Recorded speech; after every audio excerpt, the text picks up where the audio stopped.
What's up, guys? Welcome back to SpecTrain YouTube channel. My name is Billy. You've seen me on this channel before. I'm the head instructor and owner of SpecTrain. But although I can shoot a long gun, that long distance stuff is not my core competency or area of expertise. And that's why I lean on guys like Garrett here to help us run those kind of courses. I'm super excited to be bringing this video to you guys. Myself and one of my other AIs, Trey. Shout out to Trey for helping out. We're running around with a couple cameras, capturing as much information for you guys as we could from one of our recent precision rifle corps courses. And so I'm super excited that Garrett's letting us put this out for you guys just to absorb a little bit of information. Obviously you can't capture 16 hours worth of a course all on video, but just a little bit of information for you guys if you're considering coming out to a course like this, or just looking for a baseline of information to help you get started, set up, you know, mount your scope, that kind of basic stuff. This should be really helpful for you guys. So Garrett, if you wouldn't mind, brother, just introduce yourself a little bit, as well as kind of what we're going to cover in the course. Guys, I'm Garrett. I'm with SpecTrain, lead precision rifle instructor. We've gone over in the past some stuff online. We've had a few in-person precision rifle classes, precision rifle corps, precision rifle level 2 course. What you'll be seeing footage of in the following videos is from our precision rifle corps class, really your basic fundamentals that you need to build upon in order to reach out and touch stuff out to distances. Keep in mind what you're going to see in this video has been improved upon. Every time we put on a class, we're improving. We want to give the best product to you guys, our customers. So what you'll see is us going on, getting behind the rifle, learning the fundamentals of precision rifle marksmanship, how to handle recoil, how to set up your gun, how to really utilize your optic, what to look for, how to measure and estimate targets out to distance, things of that nature.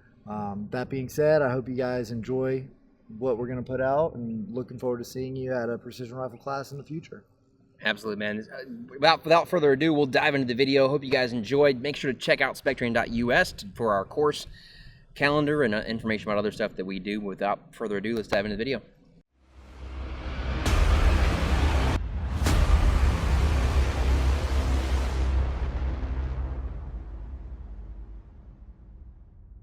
Alright guys, welcome to Precision Rifle Corps. I am Garrett. I'm the lead instructor for this course. Assisting me all weekend is going to be JJ Myron over here. Flew all the way in from Oregon just to bless you guys with some knowledge.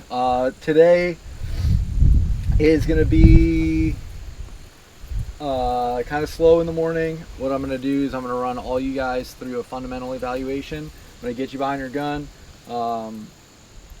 Depending on how comfortable you feel, I'm either going to have you send 3 to 5 rounds at 100, or you can just dry fire 3 to 5, and I can observe kind of what you're doing.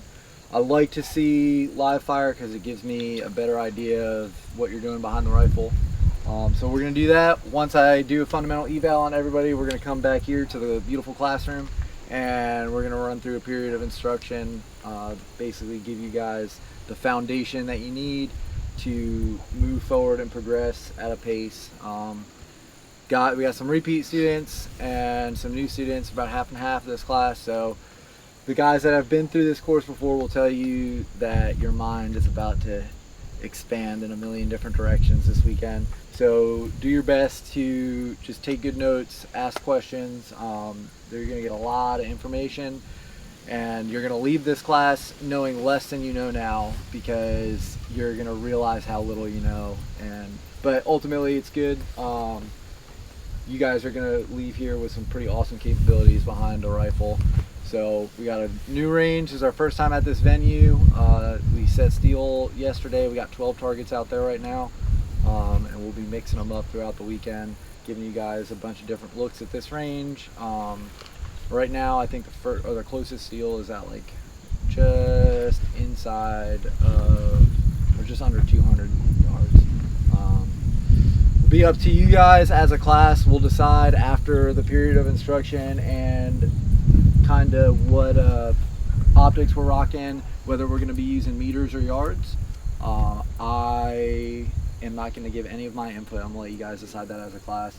and then we'll kind of stick with that just for when I give you ranges to targets, and then it'll be on you. If we're working in yards as a class and you want to work in meters and record all your stuff in meters, obviously you can just do the calculation, but I'm not going to sit there and range it in meters and then switch over, range it in yards. I'll just give you the formula you need to convert, and that'll be on you. If you're not good at math, that's fine. Don't be afraid. All you need to be able to do is punch numbers into a calculator and you'll be all right. And I think you're all capable of that.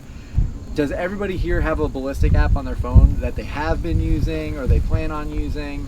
Does anybody not have a ballistic app on their phone? I downloaded whatever was in the email. Okay, sweet. Right I on. haven't used it. What Hornady Ford off for the most part? Streetlock. What are you working? Applied ballistics. Applied ballistics. Okay, sweet. So we'll get you guys a few different looks. Once we go live today, after the period of instruction, the first thing we're going to do is some refinement at 100. We're going to run through some dot drills and some close-in targets and really critique what you're doing behind the gun. Once we're comfortable and everybody's doing what they need to, then we're going to start stretching out a little bit and collecting data. We'll get some hard data on your gun at known distances, and then I'll start throwing curveballs at you guys and seeing how you problem solve and kind of let you discover the capabilities of your weapon system. I think you guys are going to be pretty, satisfied. We've got some good rigs here. There's not a single rifle that I'm looking at that I'm not happy with right now, so that's awesome. No like Mossberg MVPs or it's the Ruger Americans or anything like that. We're rocking some pretty good rifles. So Are they rocking 300 blackout? That's Garrett's favorite. Is everybody shooting 308 and 6.5 Creed other than Trey, who's got the Grendel? Everybody else is 6.5 Creed or 308. Okay, right on. All right, guys, in this portion of the video, you're going to see me going through and doing a fundamental checklist off of each one of my students. I do this with everyone so that I can kind of get a feel for where everybody's at behind the gun. I can also identify issues that I need to pay attention to over the course of the class. That way I'm giving you the attention that you need, and really you're getting the most out of this class, the most progress you can in a 2-day course. Actually, can you come up off the rifle so I can watch you mount it again? You step on it, I ain't gonna get it mad at you. Yeah. Step all over it, man. My luck, I'll have dog crap on the bottom of my shoe. You'll Mud, be laying yeah, in I'll all get night, mad. all week. All right.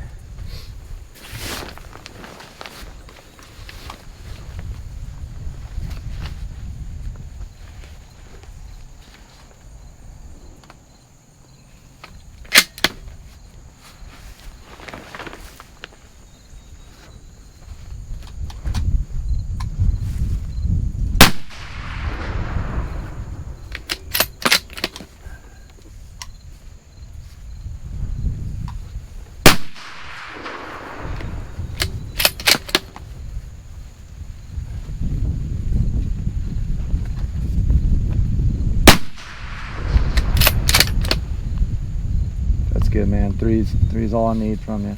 Thank you, sir. This next portion of the video, you're going to see me going over rifle setup, nomenclature, optics, and getting behind the rifle properly, mitigating that recoil. This is a pretty in-depth portion of the class, and I was teaching it off of a PowerPoint. The reason we're putting these videos out, and some of the videos that will be listed in the links below, so make sure you go and check those out, is that you can do your homework and watch some of this stuff before arriving to a class. That way we can spend more time behind the gun actually putting rounds downrange. All right, first, check your ego at the door. We are all here to learn from each other. I'm here to learn from you guys just as much as I am to teach you guys. I'm a student of this craft. I do not consider myself an instructor. I teach what I know, but I'm still very much learning. Anyone that considers themselves a master precision rifle shooter or a master sniper is full of it. There's no such thing. You can do this job professionally for 60 years and still not know half of what you need to know. Before we start getting to the juicy stuff, we're going to go over some basics. I'm sure a lot of this stuff is going to be stuff you already know, but I have to cover it because there's probably some things that you haven't heard before. Focal planes. Who does not know the difference between a first focal plane and a second focal plane optic? Sweet. Well, I'm going to cover it anyway. So a first focal plane reticle is going to scale with the target at any magnification. So as you adjust your magnification behind the glass, you're going to watch the reticle grow and shrink with the target. Whereas a second focal plane, it's going to become the same size, or it's going to stay the same size. As your magnification adjusts up and down, that reticle is going to remain the same size. When we're talking about measuring targets and making holds, whether it be for wind or elevation, with a first focal plane target, you can do that accurately at any magnification. With a second focal plane optic, the measurements are only true at one magnification range. Usually it's all the way in or all the way out. Like with the Leopold Mark IV, it was all the way in, full magnification, and okay, these are the true measurements of the reticle. And then you can back it off to halfway, and those ones had a little notch halfway on the magnification ring, and you knew, okay, I just need to cut everything or double everything. So definitely you can accomplish the same goal with first focal plane or second focal plane. Second focal plane just gives you an obstacle of more math. And if you don't want to do math, your magnification has to be all the way up at max power. So what that does, if you're a hunter or a sniper or shooting a match, that really constricts your field of view and kind of gives you tunnel vision on the target. So obviously you want to have as much situational awareness as you can downrange while you're behind the rifle. So having to be sucked all the way into max power with a second focal plane optic can be a little detrimental, but like I said, it doesn't kill you, but there are definitely bonuses to working with a first focal plane versus a second focal plane optic when we're talking about long range precision rifle shooting. It's kind of the science behind it. So a first focal plane optic, your reticle is going to be etched into the glass, and it's going to be forward of the erector housing, in between the erector housing and the bell housing, or the objective lens, kind of right up in here. The second focal plane optic, your reticle is going to be located to the rear of the erector housing, closer to the ocular lens. Usually you'll find that your second focal plane optics are a little bit cheaper. They're just easier to manufacture. They're, I don't want to say cheaper, less expensive, because you can still get a great piece of glass and you can take out a second mortgage to buy a second focal plane optic. But if you put the same into each of them, the first focal plane is a little bit more difficult to produce, so it's going to be a little bit pricier. And here's an example. So if you look here and we measure this deer out in these crosshairs, it's like 5.5 mils long on 20 power magnification. And then if you drop it down to 5 power magnification, it's still 5.5 mils long. Whereas with a first focal plane, if you measure him here on 5 power and he's 5.5 mils, and then you magnify up to 20 power, he's like 25 mils. So if you were trying to estimate range based on measuring the target, this is going to give you, one of those is going to give you a really jacked up reading. You would have to zoom all the way in, well, magnify all the way up, and get the reading that way. Talk about rifle setup. Super important that your rifle is set up to you. Yes, you should be able to get behind any rifle and make it work, but to get the most out of your rifle, there's a proper way to set it up. We're going to go through that. The first thing that you want to set is your length of pull. How you do this is you just take your buttstock and you put it in the crook of your elbow. And I like to measure to about the first knuckle. I give myself a little bit of room for positional shooting, because your length of pull changes from the prone, sitting, kneeling, standing, stuff like that.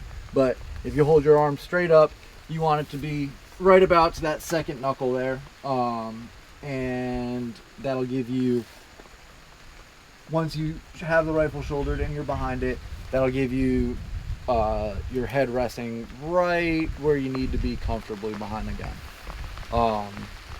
If you have a chassis, super easy to adjust. If you have a stock, a little bit more difficult. You have to put the spacers in. But that is the first thing you want to set up when you get a new rifle. Glass won't even be on the gun. You have the scope off. You're just setting your length of pull and getting comfortably behind the gun.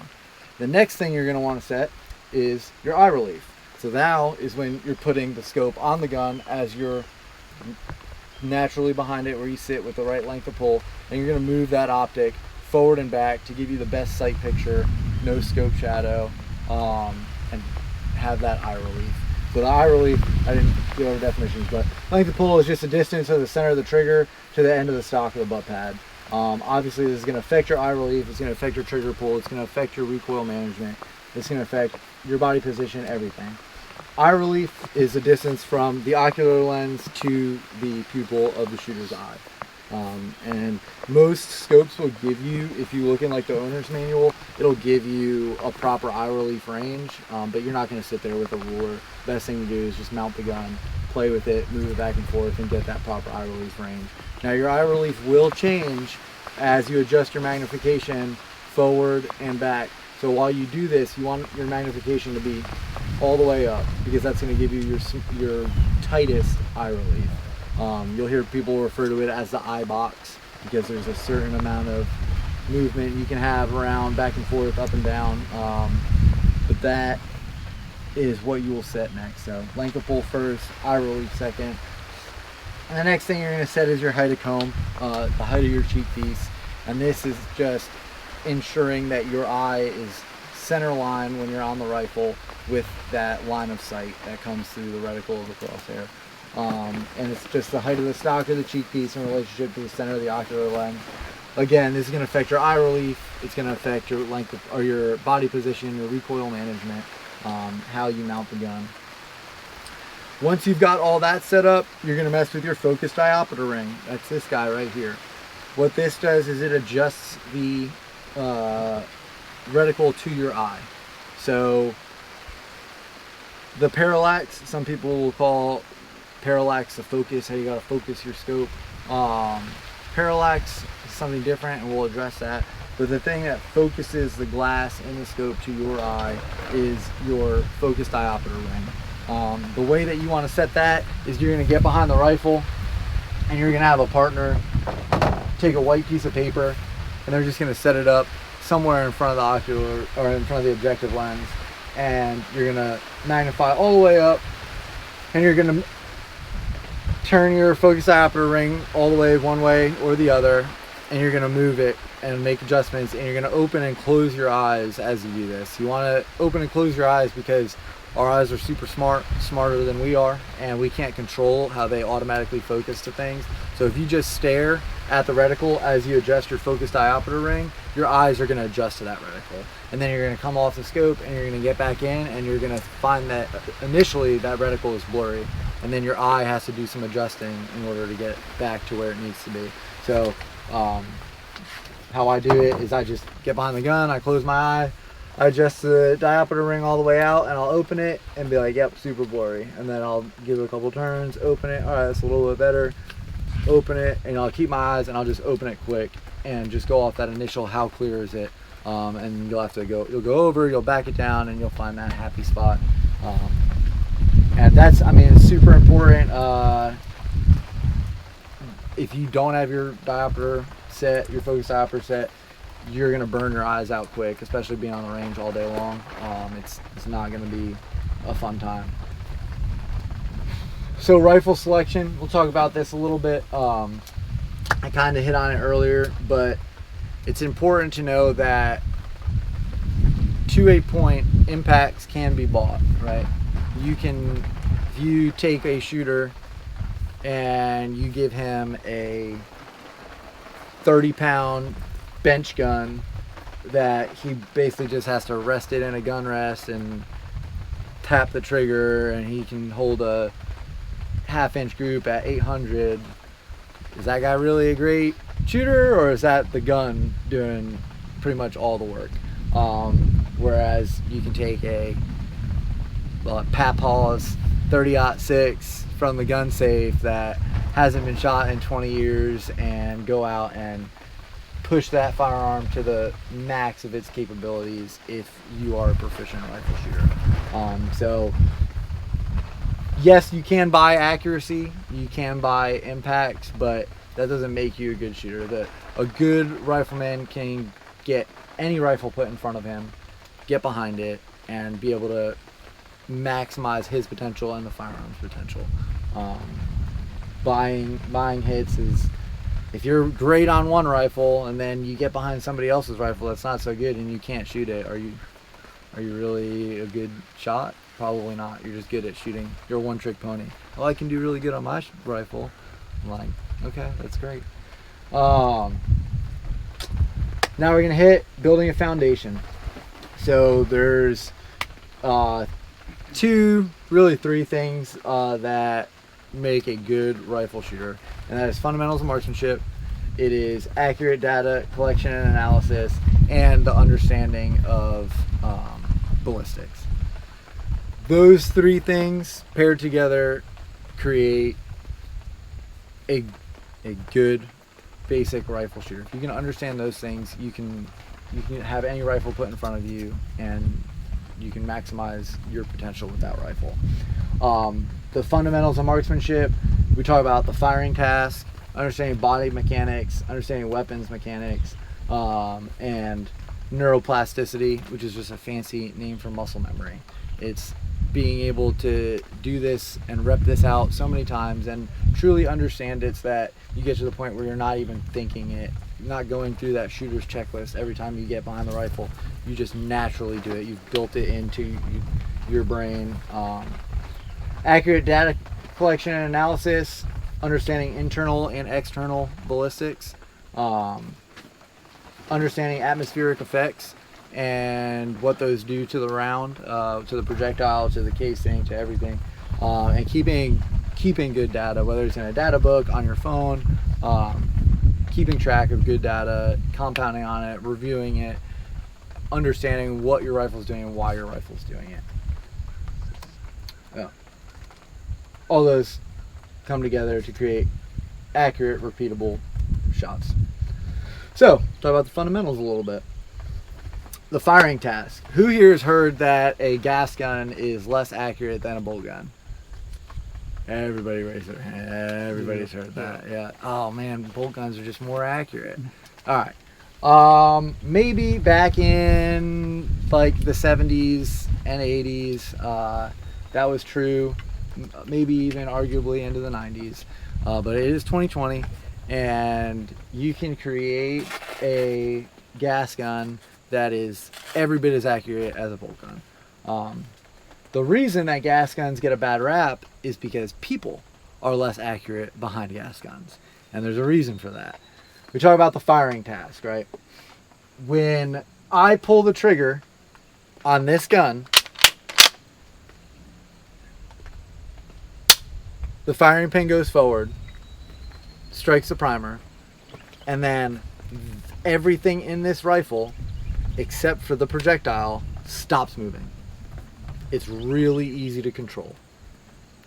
When you pull the trigger on the gas gun, gas escapes down the tube. If it's a piston, it hits the piston drives forward, your buffer spring's going back, your bolt's going back forward. There's a lot of moving parts that go on when you pull the trigger on a gas gun. So one of the, as you will see, one of the biggest fundamentals in accurate, repeatable precision rifle marksmanship is follow through. And it is a lot more difficult to control the follow through of a gas gun than it is a bolt gun. Strictly because there's so much going on in that rifle following the breaking of that shot. So if you are shooting a gas gun, it is of a lot more importance, that's sweet, that your fundamentals and your follow through are really, really on point. Example, bolt gun. I feed the ammo off the top of the magazine, I chamber that round, I lock it. When I fire, That's all that happens, right? Releases the sear, firing pin drives forward, hits the primer ignites the powder, gases expand, pushes the projectile down the barrel. When you pull the trigger on, well, then I unlock and cock, I extract, and the brass ejects, I feed, chamber, lock. On a gas gun, when you pull that trigger, it fires, unlocks, cocks, extracts, ejects, feeds, chambers, and locks with one trigger pull. So that's why there's a lot more going on. That follow through is a lot more difficult to maintain. And you feel it when you get behind a gas gun. Like you might not consciously feel it, but subconsciously you know that there's a lot more going on with that rifle to control. Body mechanics, you've got 4 elements of a good shooting position, okay? Bone support, muscle relaxation, natural point of aim, and the ability to manage recoil. Without those things, you do not have a good shooting position. They feed off each other, and we'll get into more detail on those on another slide, but I want to cover the common factors of a good shooting position as well. And we'll go over all this. I'm going to demonstrate how I mount a rifle and how I want you guys to mount a rifle and position yourself behind it. But buttstock in line with the body and square. Used to be taught that you want the buttstock in the shoulder pocket. If that's comfortable for you, do it. But I, for instance, do not put it in my shoulder pocket. I have it a little bit more center line. My buttstock rests right about here because I like to be really square with the gun. And you'll even see some carbine guys do that in the tactical world. And they kind of have it a little bit more center line in their body when they're square to a target. Meets the same purpose. Obviously, there's gear stuff if you're shooting in a plate carrier or you're shooting in a chest rig or something and you can't get that rifle nice and center line, yeah, throw it in the shoulder pocket. But buttstock in line and square with the body. Your leg placement is super important. The placement of your non-shooting elbow and your non-shooting hand. What are those doing throughout the whole process of aligning and taking a shot? Your placement of your shooting elbow, your grip of your shooting hand, and your cheek weld. Those are all things that are going to affect what we're doing behind the gun and what the gun's doing. And I noticed some discrepancies in some of that with some of you guys. A lot of you guys are tucking that non-shooting elbow into your body, and you're causing muscular strain on the left side of your body if you're a righty, and you're not really supporting yourself as well as you could be if you pop that elbow out a little bit. Saw some janky stuff with the non-shooting hand doing weird stuff back here with the bag. Saw some weirdness with some legs. Saw some guys not straight behind the rifle, kind of off to the side, doing like the 90s SWAT thing where you like run up and jump down and get behind the rifle. But that's all right. We'll address all that stuff. I will say I'll get on my soapbox a little bit, and it goes to me correcting things that I see with you guys. There's a difference between a good shooter and a good bad shooter. And Billy and Trey, and they'll tell you it's the same thing with carbine and pistol, and I use pistol as the perfect example because it brings everything in, and probably all of us being rifle shooters have dealt with this before. If you're shooting at 10 yards with a pistol and all your impacts are low left of the target, what do you naturally want to do? Trigger. Well, you're going to aim high right. Oh. If you're getting evaluated and somebody says put 10 rounds on target and your first 2 are low left, are you going to be like, I really need to think about and address my trigger control? Or are you just going to be like, okay, well, I'll address that later. I'm just going to hold high right and send these last ones because I know they're going to be in target, right? Yep. Now, you just got all your rounds on target. But are you a good pistol shooter? No. You're just a good bad shooter. You're doing the same things wrong consistently to get the desired result. It doesn't make you a good shooter. It makes you repeatable. But I can do the wrong thing over and over again and lie to myself and people around me. I'm not the greatest pistol shot, and I have a bad habit of shooting low left. That's why I love this example so much, because there's plenty of times that I've been out on the range and I'll take 2 shots and they'll be low left, and I'm like, high right, okay, sweet, hitting the target that I need to, because I'm not a good pistol shot. I won't lie to any of you, but I could easily tell people like, oh man, I'm a good pistol shot, and then hold right shoulder, hit impact, and be like, see, dead center. But that doesn't make me a good pistol shooter. It makes me a good bad shooter. I'm lying to them saying, yeah, I can do it. Lying to myself saying, yeah, I'm a good pistol shooter. So that's my soapbox on that, is just because you can get hits downrange on a target doesn't make you a good shooter if you're not doing things the right way. And that's another thing that we'll teach. And that's what gives you the ability to transition against multiple platforms. Because you might have shot one rifle for the past 2 years and learned what you need to do with that rifle to make it get the result that you desire. And then you get behind somebody else's rifle and you're doing the same thing that you were doing on that rifle, and it's not giving you the results because you're not sticking to the fundamentals. And the fundamentals will transcend everything. If you have solid fundamentals, man, you can get behind any weapon system. Trey is not a long-range precision rifle shooter, and he just got behind that Grand Bull, and I mean, his fundamentals were on point. And I know that he would be able to push that weapon system with a little bit of knowledge about ballistics and wind call and reading a reticle and stuff like that. He'll be able to push that thing out no problem.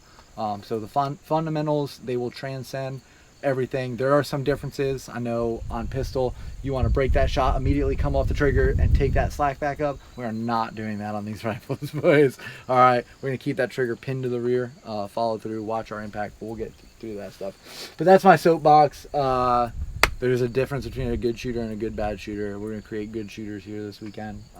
I'm not going to let you get away with doing the wrong things just to get impacts on targets. I'd rather see you hit half the targets out there doing the right thing than see you hit all the targets out there doing the wrong thing. Okay. Bone support. So bone support and muscle relaxation, they kind of go together.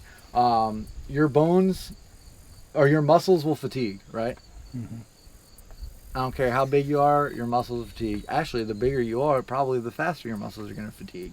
But I can lock a joint out, and I can hang out here for a long time, because I'm really, the only thing I feel tension in right now is my calf, because that's my stability muscle right there. But if I was here like this, whew, I cannot hang out there nearly as long, because now, I mean, you can see how much I'm shaking just trying to support that. And that little bit of instability is going to exacerbate tremendously downrange. For example, this optical rail right here is a 20 MOA rail, right? So the difference between right here and right there is 20 minutes of angle. Can you see that naked eye from here? Barely, right? Barely. That is 20 MOA lower than that is right here. So what do you think that is at 100 yards?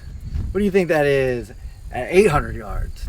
So if you're shaking a little bit, that is going to create, it's going to, like I said, it's just going to compound, and you're not going to have the results you want downrange. You want to be relaxed as much as possible behind the gun, because you're going to find, like I just showed, that muscle tension it's going to build up. You're going to shake. You're not going to have a stable position. Your bone support is ground contact, right? So that's why the prone is the most stable position, because you have the most contact with the ground. You can relax the most from laying on the ground. Go figure. You can't have, like I said, you can't have one without the other. The other thing is, you naturally relax when the shot breaks. Your body naturally relaxes. There's nothing you can do about it. Whether you realize it or not, your brain realizes it, and there is a 50,000 PSI explosion going on inches in front of your face. And subconsciously, you know that is happening. and guns can be dangerous, right? So your body, you're just natural fight or flight, you just naturally relax. So you want to be in a already relaxed position, because if you're not, if you're supporting everything with your muscles and you're clenching and then you pull that trigger, your body just for a second, but it naturally relaxes. Everybody's heard of or seen a dog get scared and go to the bathroom, right? Or heard about people peeing themselves when they get scared. It's because your body, it's that natural reaction. It just relaxes and sometimes it lets things loose. Hopefully nobody pees themselves or goes to the bathroom behind a gun this weekend. But that's just your body. There's nothing you can do about it. You can train to it, and you can account for it, but your body is just going to do that. That's your body. You as a human being have a lot more variables behind the rifle than the rifle does. These are well engineered and manufactured pieces of equipment. There's not a lot that this thing's going to do differently if you do the same thing every time. If you put this gun in a vise and you pull the trigger 15 times, you're not going to have flyers and crazy stuff happen. It's pretty much going to replicate the same results every time. You are the lowest common denominator. Talk about muscling the weapon. So natural point of aim. To achieve natural point of aim, it is just getting in the most relaxed position behind the rifle. The way you check it is you get into a good body position or a good position built behind the rifle. You're on target. You've got good sight picture, sight alignment. You relax. You let your breath out.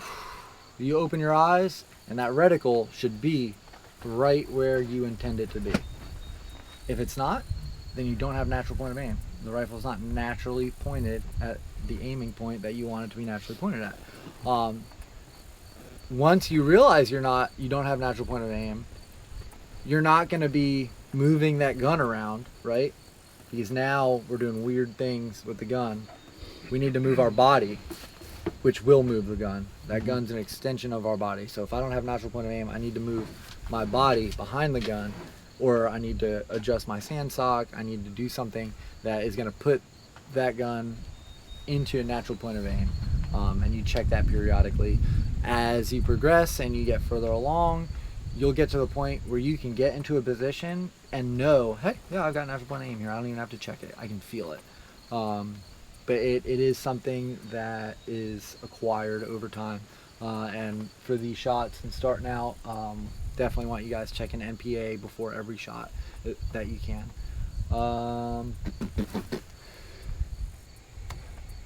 Oh, here we go. Natural point of aim. Imagine that. It's on the next slide. So we just talked about all this. The rifle is an extension of your body. Check your natural point of aim periodically. Recoil management. Recoil is going to take the path of least resistance, right? So it's like water. If you are off to the side of your rifle, that recoil is going to spill to the other side, right? It doesn't want to fight things. It's going to take the path of least resistance. So that's why you want to be completely square behind the rifle. So that recoil flows through your body and out your feet. And that rifle goes straight back and straight forward during the firing task. If you're out to the side, which I'm sure everyone's done, they've been behind a rifle before, and you can even see it in your breathing. If you don't have a good body position, you'll watch your reticle, it won't move straight up and down. It'll move across the target diagonally as you breathe. Well, guess what it's going to do when it recoils? Come off target, and then it's going to come straight down, and you're like, where the heck did my target go? And then you have to come out on your magnification because you're zoomed all the way in because you don't care about your situational awareness and you're looking for a target. Whereas if you're straight behind the rifle and you take that shot, it's going to come up and it's going to come right back down and it's going to land right on target. And theoretically, you're going to be able to spot your own impacts, especially if you have a good break. So, proof of concept. Which of these two shapes do you think is sturdier? Probably the triangle. Yeah. So that's why when you're flat behind the gun, you're gonna make a triangle. These triangles are super solid shapes. And you're gonna go from the muzzle down to your feet, and it's gonna be a nice, pretty triangle. And you're gonna hit every target first round impact. Promise. All right, I've read Okay, so sight alignment, sight picture. Sight alignment, sight picture is a relationship between the reticle, a full field of view, and the target as seen by the shooter. So, what we want to do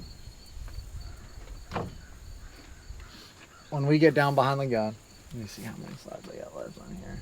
Yep, sweet. When we get down behind this gun, first thing we're going to do is identify our target area, right? So,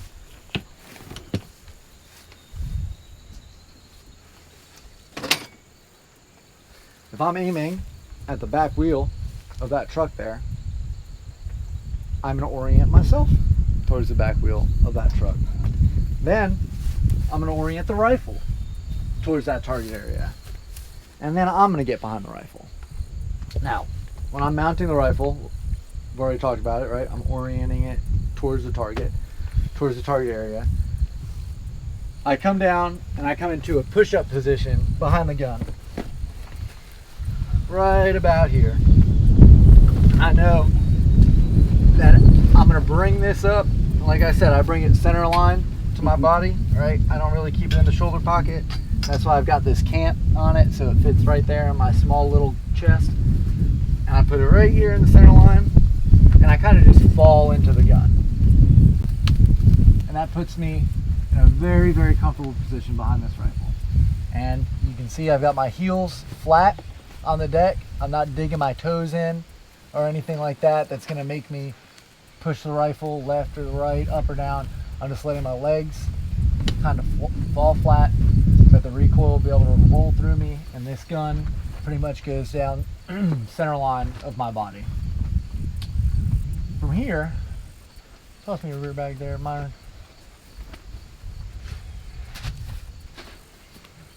What are we doing with our hands? I don't know what to do with my hands, right?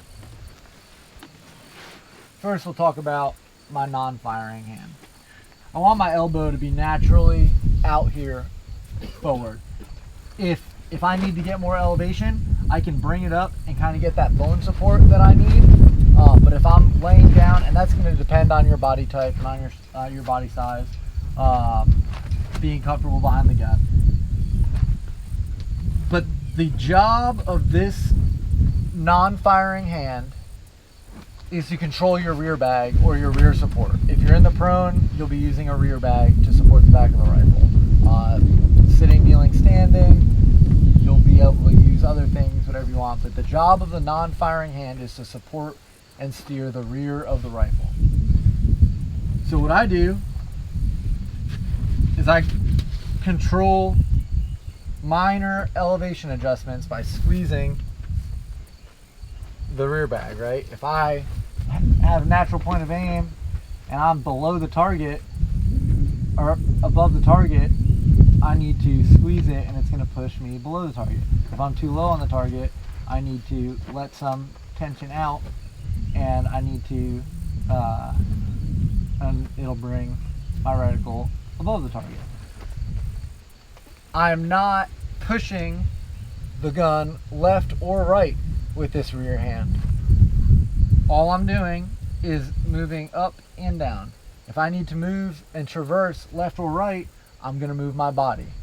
If I need to put the gun over there, even if it's slightly, I'm not doing this. Because how does that look for recoil? Yeah, janky, right? Yeah. And that's a little movement, right? That's not even, I mean, those targets are right next to each other. From here to there, I can feel the tension in my back right here. And this elbow just slid forward. So now I gotta use some muscles, I gotta use stuff I don't want to be doing, and my recoil management is all jacked up. So if I need to move that gun onto target, I'm going to move my hips over, and then I'm going to straighten back out behind the gun, and now I've moved. If I need to move back over that way, move my hips, and I'm going to move behind this gun so that I stay square behind the rifle the entire time. So that's with multiple target acquisition as well. Mm-hmm. Yep. Okay. So you're physically moving. You're moving You're not behind chasing that them. rifle. Okay. Because if I say I'm transitioning, say I got a target set across a range, and I start over here, and I'm square behind this rifle,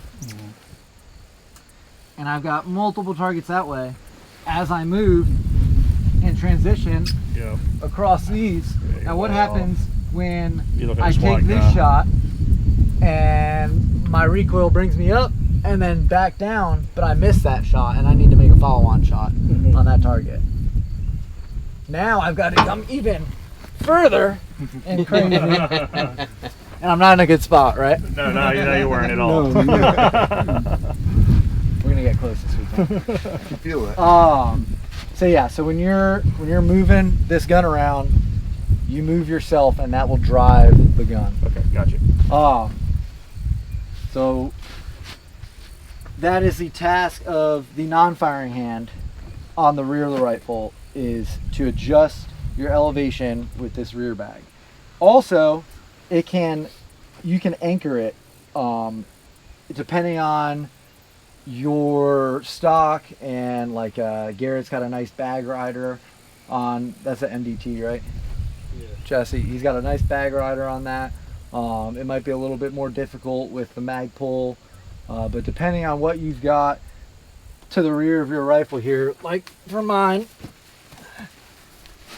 I usually ride the bag here, and I kind of pinch using my thumb on the back side here, and I keep that rifle kind of married to that bag. So if I have to move it, I can move it around.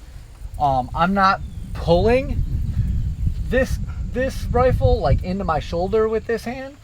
I'm just keeping it secured to this bag so that it's just another anchor point. But remember, when I got behind this rifle, I brought it up and I kind of sank into it. So that's what's driving the gun back into me and keeping it in the shoulder pocket or center line with the body. Is I've loaded these bipods. I've loaded into them. Now I'm not breaking them, but I've got a good amount of pressure loaded into these bipods, enough so that I feel comfortable and I feel secure in where the rifle lies, and I'm mounted into it. Now, firing elbow, or non-firing elbow, non-firing hand. We talked about the legs, we talked about the rifle being center line. Let's talk about the firing hand. With your trigger finger, your firing hand, whatever you want to call this, it has the most important job. We will talk about follow through and trigger control here shortly. But the job of this hand, it has a couple different jobs. One, it's securing the rifle back in your shoulder pocket, right? Just slightly, straight back. So you'll see me when I mount the rifle, I keep my fingers right in the center of this, and I hold them just like that, because I want to bring that gun straight to the back. I don't grab this like a pistol grip because I've got a lot more skin in the game on this side than I do on this side. And what does recoil like to do? Take the path of least resistance, right? Now, if you do this and you're comfortable and you can take these knuckles and you can drive the gun straight back, and that's what you're comfortable doing, and that works, there's nothing wrong with that. Just because you don't do it the exact same way that I do it doesn't mean you're not doing it right. But you want that gun to drive straight back. So if you find yourself grabbing this and really working that grip and death gripping it and getting in the gun like it's a carbine and you're going to a gunfight, no, that ain't it. You want that gun to be just secured. A good rule of thumb, people ask, well, how much do I want? The weight of the rifle. You know, if you've got a 10-pound rifle, roughly 10 pounds of pressure, maybe a little bit less, back into the shoulder pocket. And that, you're just driving it back and you're keeping it secure. And then where your hand lies, ultimately, you want a 90-degree trigger finger.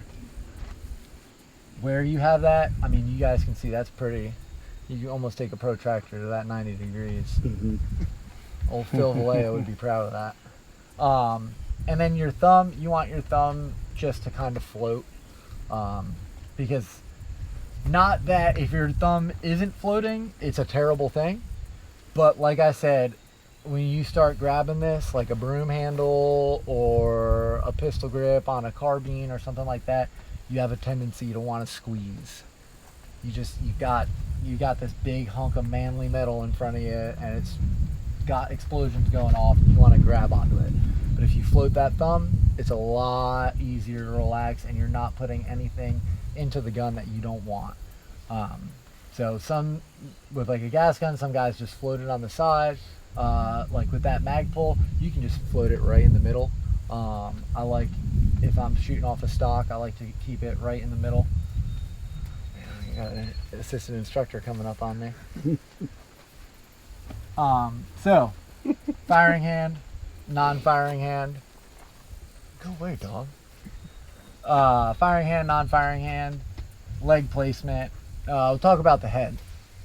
So my head position, notice that my head is pretty much straight up and down, right? I get behind this rifle, and I mean, I've got a little bit of a cant to it, but I'm not leaning over. I'm not looking like that. I just kind of fall naturally down behind this rifle, and I've got perfect sight picture right here. Your cheek weld, some guys chipmunk cheek it, and they put their chin on it, and they slide it all the way down, and they like to get that fat cheek in there because it's comfortable. I just go off my cheekbone. I know I have really nice cheekbones, guys. I know, I've been told. And I take my cheekbone and I just throw it on there, and it sets it right where I need to be. So either way, that's personal preference, but basically you want to just be able to fall down behind your gun and have perfect sight picture, which I do. You don't want to be coming off. You don't want to be pushing down. You don't want to be leaning left or right. And that's another thing with having it center in my body that helps me keep my head more erect than if it's in my shoulder pocket here. I kind of have to lean over a little bit more, whereas if I have it center line in the body, I'm just looking straight ahead. Now, I saw this with a couple guys. Who here has a scope that is less than 10 power at max magnification? Anybody? Well, anybody else? But what about less than 15 power? What about less than 20 power? Everybody's over 20? Were we all rocking 5 to 25s? 24. 24? Okay. 27. So 24 power, right? Yeah. What magnification power is your eye?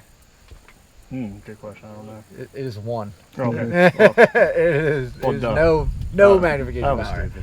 All right. So if you're looking through a 24 power optic and I break my shot, how much sense does it make for me to do this? To come out of the glass to see what happened downrange? Not a lot of sense, does it? Going back to what you were saying about your head, I've noticed several times with me, I wear trifocals. And so it's actually just the very bottom part of my glasses that, you know, is the short distance sight. So I find myself having to tilt my head back a little bit just to be able to see out that part of my glasses. Okay. Now is that... We can try and adjust your glasses, or we can just work with the cheek height, your height of comb to get you in a comfortable position. And we'll work on that. We'll get you. We'll get you where you need to be, Rufus. That gun that you have can be set up for anyone. We'll get that thing set up perfectly to you. But going back to coming off the glass, I saw at least 2 people do it today. I think I saw 3 or 4 people do it, but that's half the class, if not more, over you guys shooting 3 rounds each. And I watched this. Shot breaks, and you're coming off a 24 power optic to look naked eye at a hole that big 100 yards away. Doesn't make much sense, does it? When you put it that way. Yeah. I see it all the time. all the time. You guys will see. You'll go to indoor range next time you go to an indoor range, and you'll see like Peepaw and his grandson sighting in the 22, and they're behind like this giant $20 optic that they've got mounted on it, and they'll crack a round off and they'll go, oh man, I really can't see down there. Oh, maybe I'll send another one and see if I can see that one. And bang. Oh, I can't see that one. Let's bring the target down so we can see where our impacts are. Can't do that with steel or targets out to distance. So you need to spot your impacts with the tools that you have, which happens to be a nice optic that you've mounted to your rifle with this little ruler inside of it that you can use to do pretty much anything. So the reason I say that is we've hit it already multiple times this morning. Consistency is key, right, with precision rifle shooting. So you don't want to break that body position. If you're in here and you're like, oh yeah, I got natural point of aim, I feel good, I got bone support, muscle relaxation, I go through my firing task, I break that shot, and now I'm going to come off the gun. The rifle's looser in my shoulder, right? If I'm here, I can't move that gun around. But when I come off, I can move that gun around. Mm-hmm. I've completely undone everything I just did to set that shot up and gained nothing. Because you come out of the glass and you realize, I can't see that target 400 meters away with that 6mm diameter projectile hit. I guess I'll get back at my 25 power optic. Oh yeah, there's my impact. So staying on the gun is huge. Myron will tell you, I don't know if we did it to anybody while you were in the platoon, but I have seen individuals being taught how to shoot long range in the military have their heads duct taped to guns in the past, because if you show up to Scout Sniper Basic course and you do this enough times, you're gonna get your face duct taped to a gun, and then you're gonna run the yard lines, and you're gonna have to get up and do this and run down the yard line with the gun duct taped to your face, so you learn to keep your head on the gun. And you'll hear us yell at you, keep your head on the gun, keep your head on the gun, stay on the gun, because y'all are going to do it all weekend. And that's fine, but that's why we're here, is to expose you to how things should be done, and keep you honest. And then once you leave here, it's on you to keep yourself honest and be like, I just came off the gun. Trey did it, or no, Steve did it today during the fundamental eval. His first shot, he tapped the trigger and came right off. And then I wrote down on the paper, trigger follow through. And then his second shot, he kept it pinned to the rear, he spotted his impact, and he came off the trigger. And I drew a line through it because he corrected himself. I didn't even need to say anything.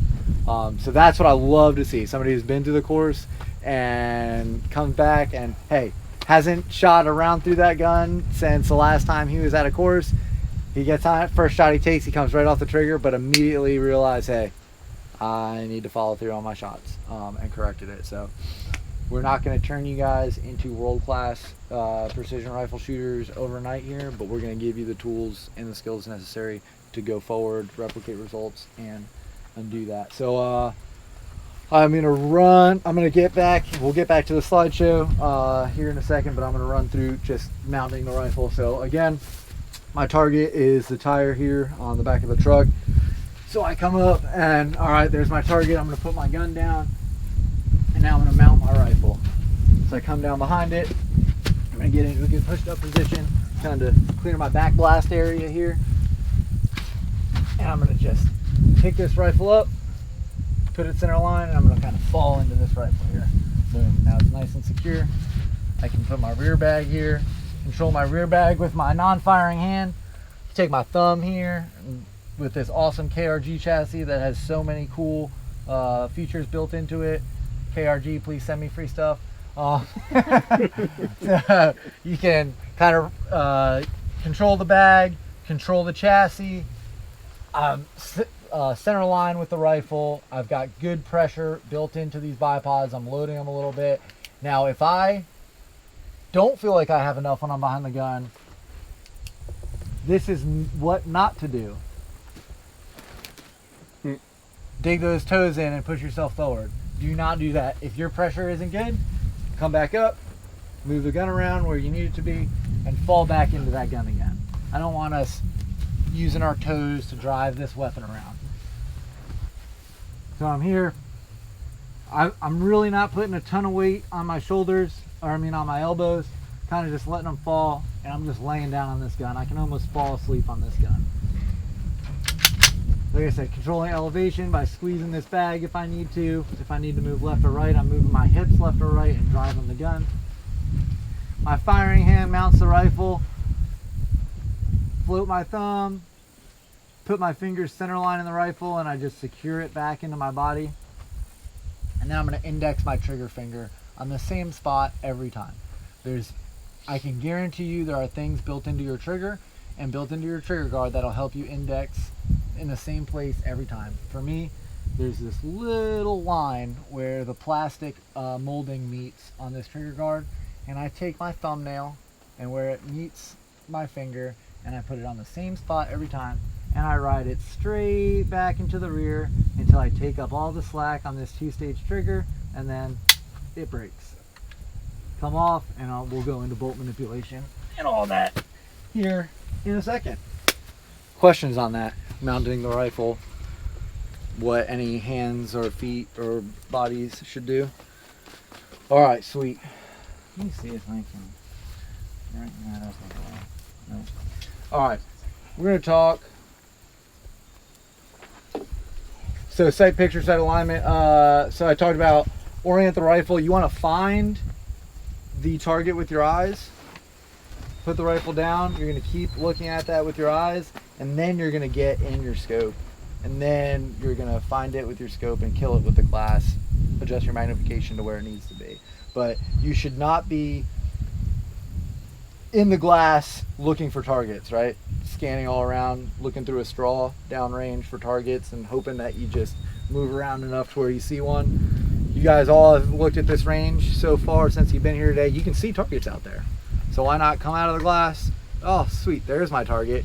Orient the rifle towards my target. Get behind the rifle. Hey, imagine that. It's in my glass now. I can adjust my magnification and get on target.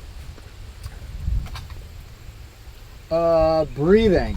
So I saw some funky stuff with breathing. There's no trick to breathing. How old are you?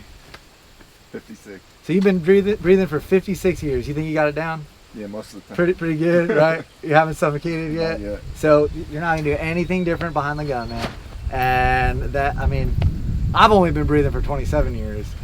So you got a couple years on me, but I think I'm pretty good at breathing. I mean, I've been doing it my whole life. You're not gonna change anything up behind the rifle.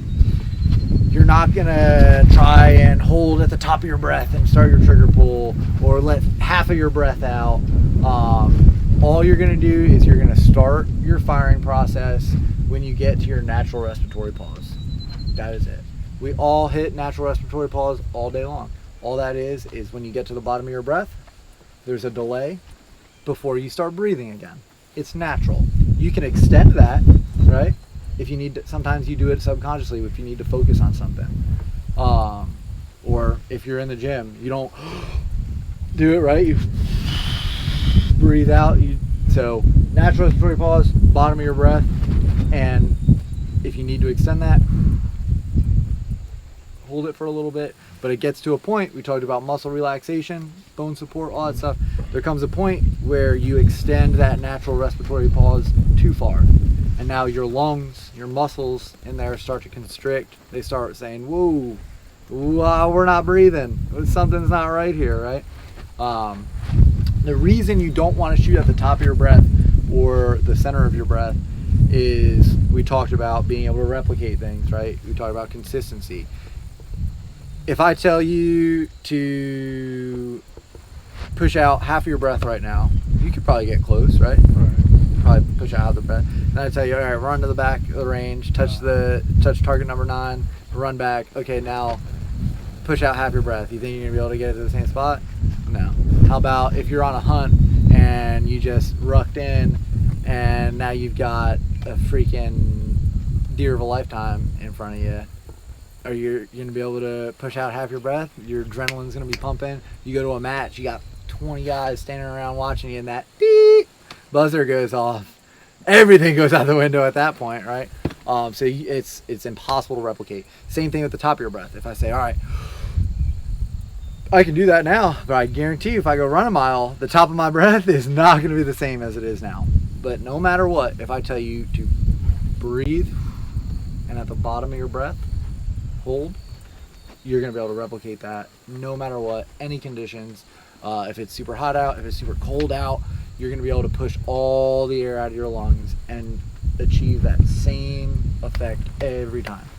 So that's why we shoot at our natural respiratory pause. So this is the point at which the shooter is completely relaxed, right? What do you do when you need to relax? Relax, right? Natural respiratory pause. You just hit it. No undue stress on the diaphragm, like we talked about. There's a lot of muscles in here that surround your lungs. So as you constrict that stuff, those muscles start to fatigue. We talked about checking our natural point of aim. How do we do that? Close our eyes, let the air out, open our eyes. Are we on target? Yes, we've achieved natural point of aim. Natural respiratory pause, just a little diagram here. Top of the breath, bottom of the breath. Top of the breath, bottom of the breath. We hold that at the bottom of the breath, we start to take out the slack in our trigger. If the shot breaks, sweet, it broke during our natural respiratory pause. If you get to the point where you're like, I need to breathe again, you can do two things, interrupted or uninterrupted trigger control. You can either hold that trigger where it's at and say, okay, and then continue to pull that trigger, or you can come off the trigger and you can start the whole thing over again. I don't know if you guys can see this, but this is just a diagram of crosshairs moving across the target. We talked about being behind the rifle the proper way. I'm going to use this whiteboard finally. So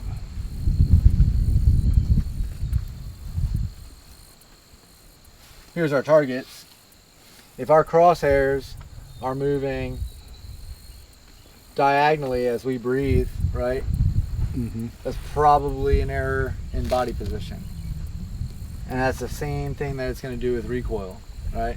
So that improper sight alignment, right? Would you call that improper sight alignment? Because your reticle, it crosses the target at one point, but not at where its intended point. So improper.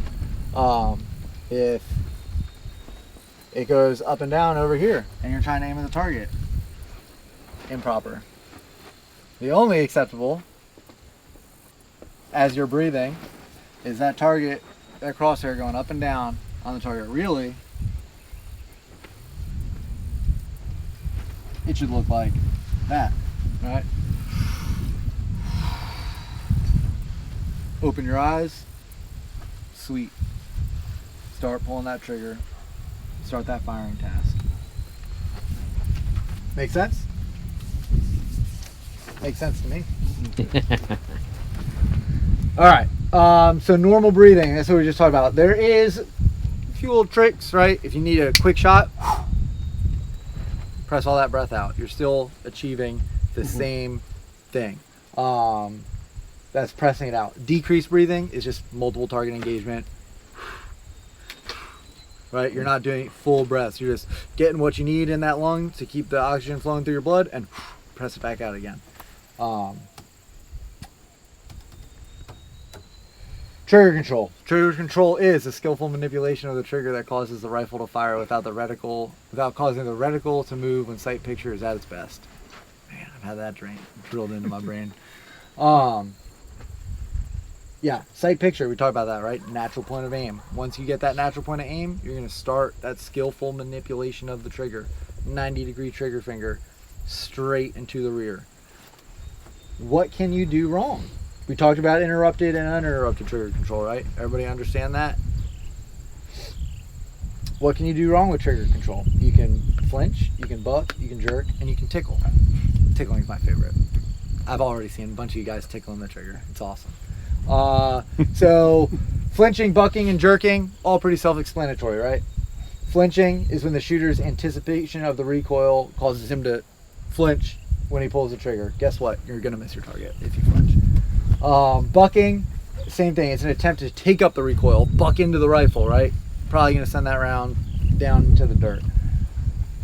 Jerking, that's an attempt to, oh, sight picture's perfect, I gotta get this shot off quick. And you jerk that trigger. Guess what? Not gonna pay off for you. And my favorite, tickling the trigger.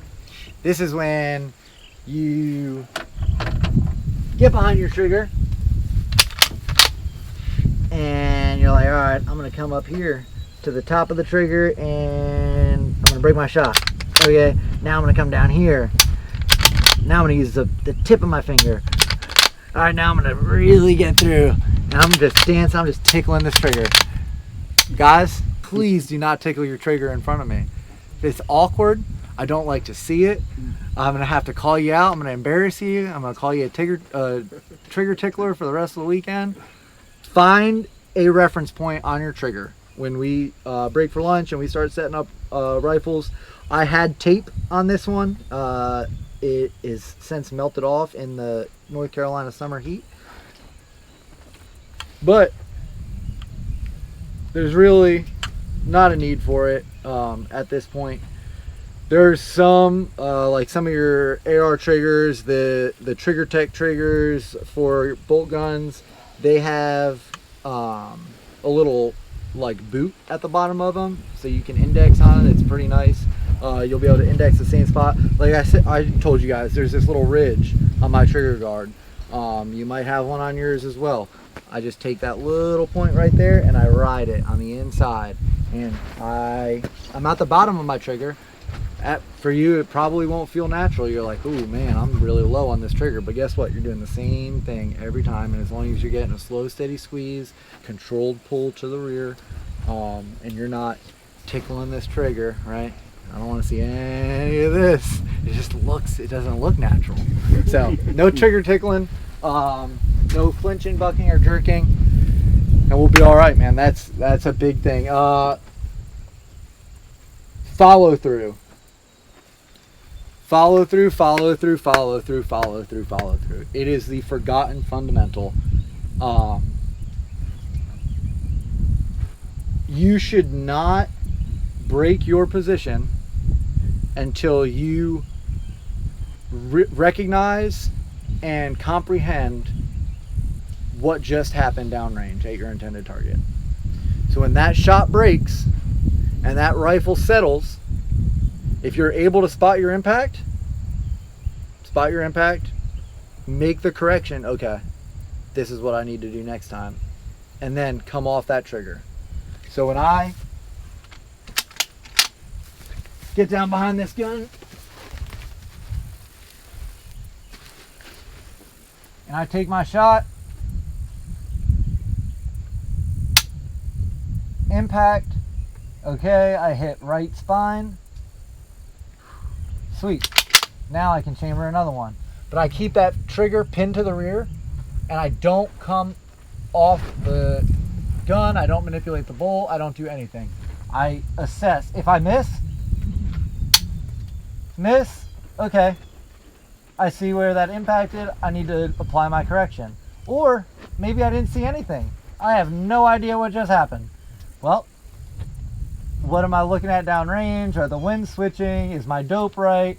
Okay, I know what happened. I missed the target. I don't know why I missed the target, but before I come off the rifle, I run the bolt, I do anything, I should be able to know what has just happened, process it, right? You don't want to pull that trigger, come off, run the bolt, get back on that trigger, and you're like, okay, I'm ready to take another shot, but I have no idea what just happened downrange. Gas guns are really good at reminding us because they have the trigger reset, right? If you don't feel that trigger reset, you probably came off the trigger way too quick. A bolt gun isn't going to keep you as honest as a gas gun will to that effect. You're just going to have to remember, keep that trigger pinned to the rear. stay on the gun. Follow through, position, head, trigger, right? Your position does not change. Your head, what does it not come off of? Yeah, I don't have to duct tape anybody's head to their gun this weekend. And that trigger stays pinned to the rear. Follow through, yep, talked about that. Methods of bolt operation. Don't break your position, right? If you have to break your position, you're not in a good shooting position, right? You shouldn't have to break your position to get up there and wrench that bolt around. Having a super silky smooth bolt definitely helps with that. But What action is that?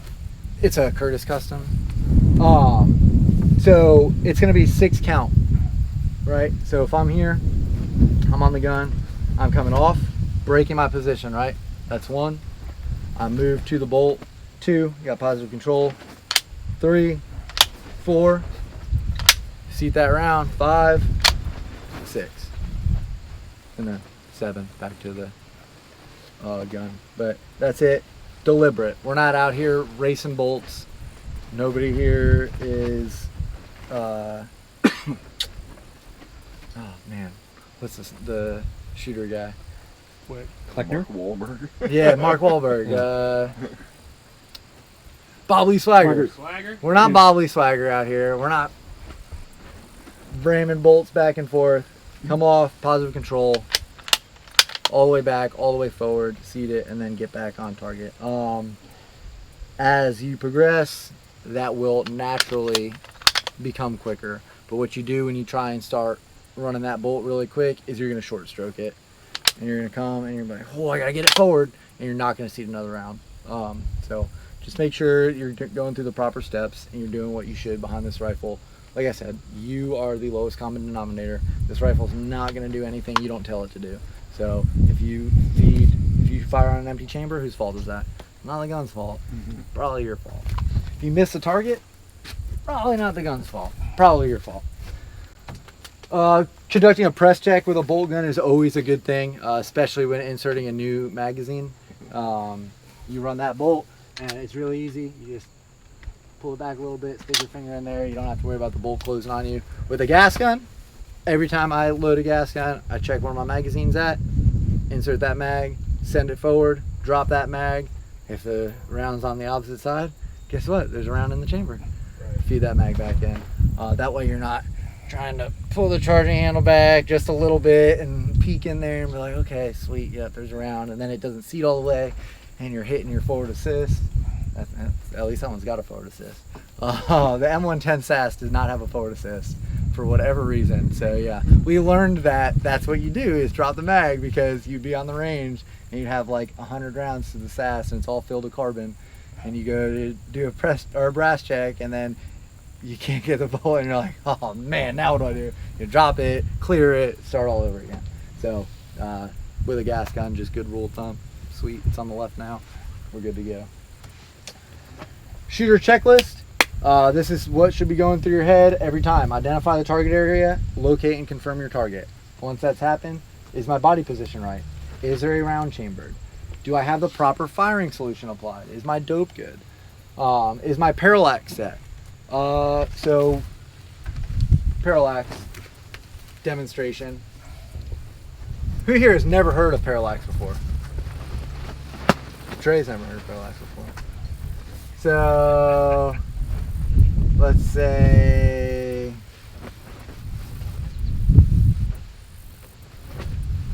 man, that's a sweet target. Everybody take your thumb and hold it over this target. All right? Your thumb is your reticle. Now move your head, don't move your thumb, but move your head back and forth. Wow, see how the reticle moves across the target? That is when your parallax is not adjusted correctly. Now, if I adjust my parallax correctly, now move your head back and forth. Guess what?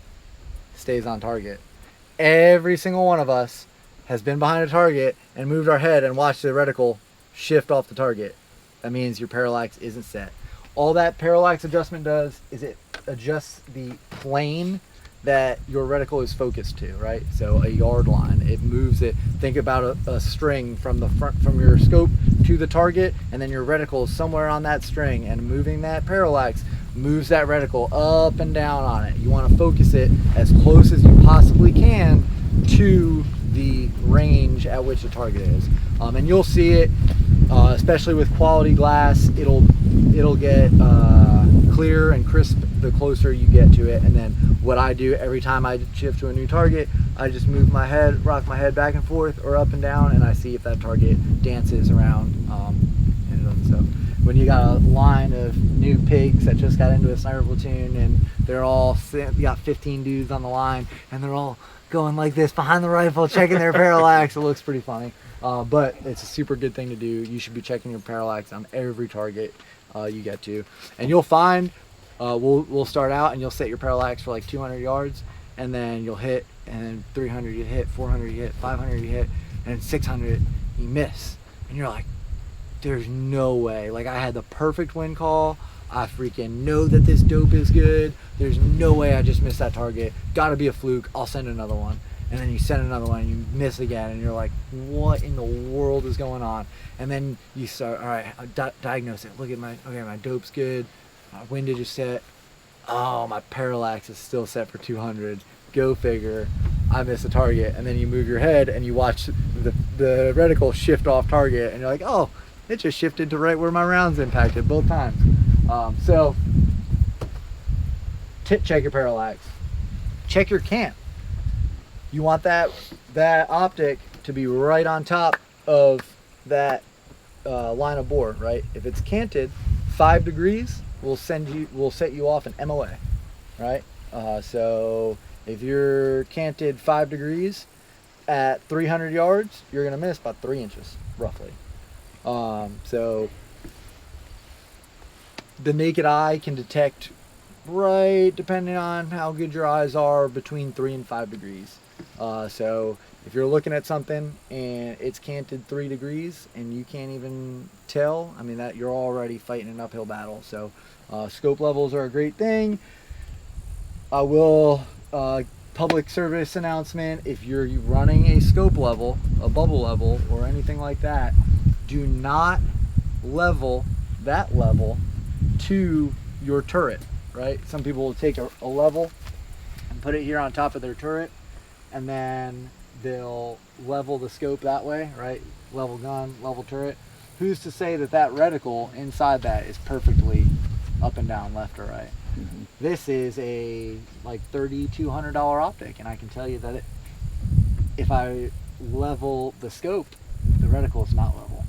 So best thing to do is take a plumb bob, just if you have a legitimate plumb bob, or just a rock hanging from a string, and hang it from something and level that reticle to gravity. Gravity's not going to lie to you. That you'll get a plumb level every single time. So that's how I level all my optics. Yeah, don't just slap a level on your scope. Especially, I mean, nobody here has a terrible scope, but if a $3,200 optic isn't coming with a level reticle inside the scope body, chances are like your $60 Tasco scope isn't going to be level to gravity. So just things to think about when you're setting up, whether resetting this rifle or setting up another rifle at home. So check your parallax, check your cant, come off safe, right, and start making your wind call, because now I'm ready to take that shot, right? I just need to I need to come off safe, because the wind changes every 3 seconds at least. So I'm not going to make my wind call and then come off safe and now the wind's different, right? You need to be constantly updating your wind calls. So come off safe, start making that wind call, focus on that trigger control, break the shot, boom. Once that shot is broken, we're going to call our shot where it broke. You can call it out loud, you can call it in your head, but where do you think that shot broke? And that's super important for making corrections, especially if you have a spotter. If Myron's spotting for me,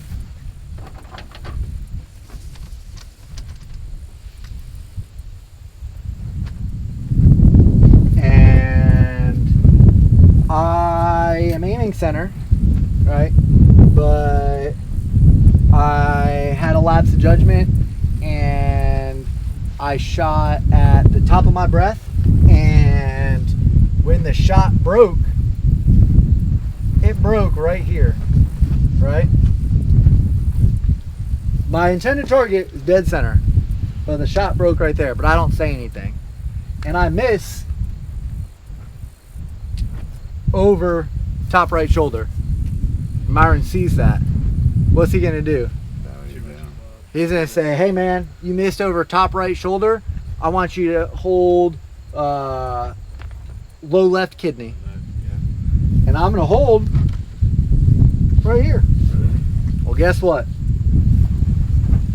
If that gives me that much target, right? That much room to play with. Whereas if I would have told him, hey man, broke at the neck, or broke at the head, he's gonna know, oh, dude, hold left spine, send it. I'm probably gonna impact right around here, right? It's a game. This target, you got a lot of room. I mean, they're small targets, but you got a lot of room. You got to bracket them smart, right? And we'll get into that kind of with calling our wind and bracketing a target with wind. But it's super important to call your shot, especially with switchy winds. If I break over here and I miss just off right edge, and I got an observer, and he's like, hey, hold left arm, right? Because he saw me break off here and he thought I was holding dead center. Now he moves me to left arm and I could be missing way off target. So just call your shots and give yourself good corrections, because there's plenty of times where I break a shot and I know, okay, that wind call was good. I just jerked the trigger, or my shot broke at a bad time. I didn't have good body position. Observe your impact, right? So after you call your shot, broke at the top at the right shoulder, and I just watched it impact over top right shoulder. So I know it's just a little high. Now I'm just gonna hold low center mass. Make your correction and re-engage, and that's when you go back through these guys. All right, we can talk about some ballistics, guys. So we're gonna cover two types of ballistics. There are there's 4 types of ballistics. We're gonna cover 2 of them. So we're covering internal and external ballistics. Internal is the science of the projectile's motion within the rifle, everything that it's doing inside the gun before it exits. External ballistic is the science of the projectile in flight. So once it leaves the gun, what is it doing by the time it leaves the muzzle until it impacts with its intended target? Your 2 other types of ballistics are terminal ballistics, which is what that round does once it hits the intended target, whether it's a medium, a steel, a human, an animal, and then you've got forensic ballistics, which we ain't even getting into that. But those are your 4 types of ballistics.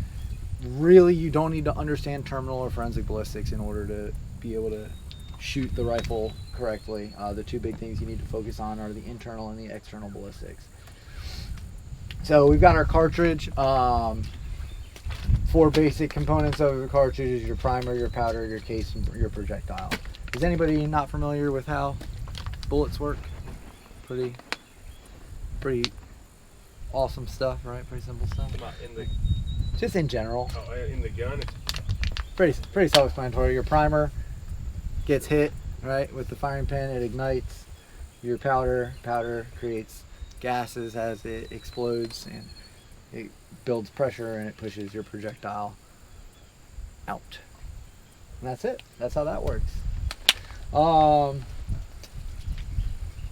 wow. So your projectile, once it's pushed out of the casing, it's pushed onto the lands and grooves of the barrel, which is the rifling. Those lands and grooves are engraved into the projectile, and it causes the projectile to spin. That spin stabilizes it throughout flight. Barrel length and rate of twist is going to affect your velocity and your accuracy, right? So for certain loads, like my 6.5 Creedmoor is a 1 8 right hand twist.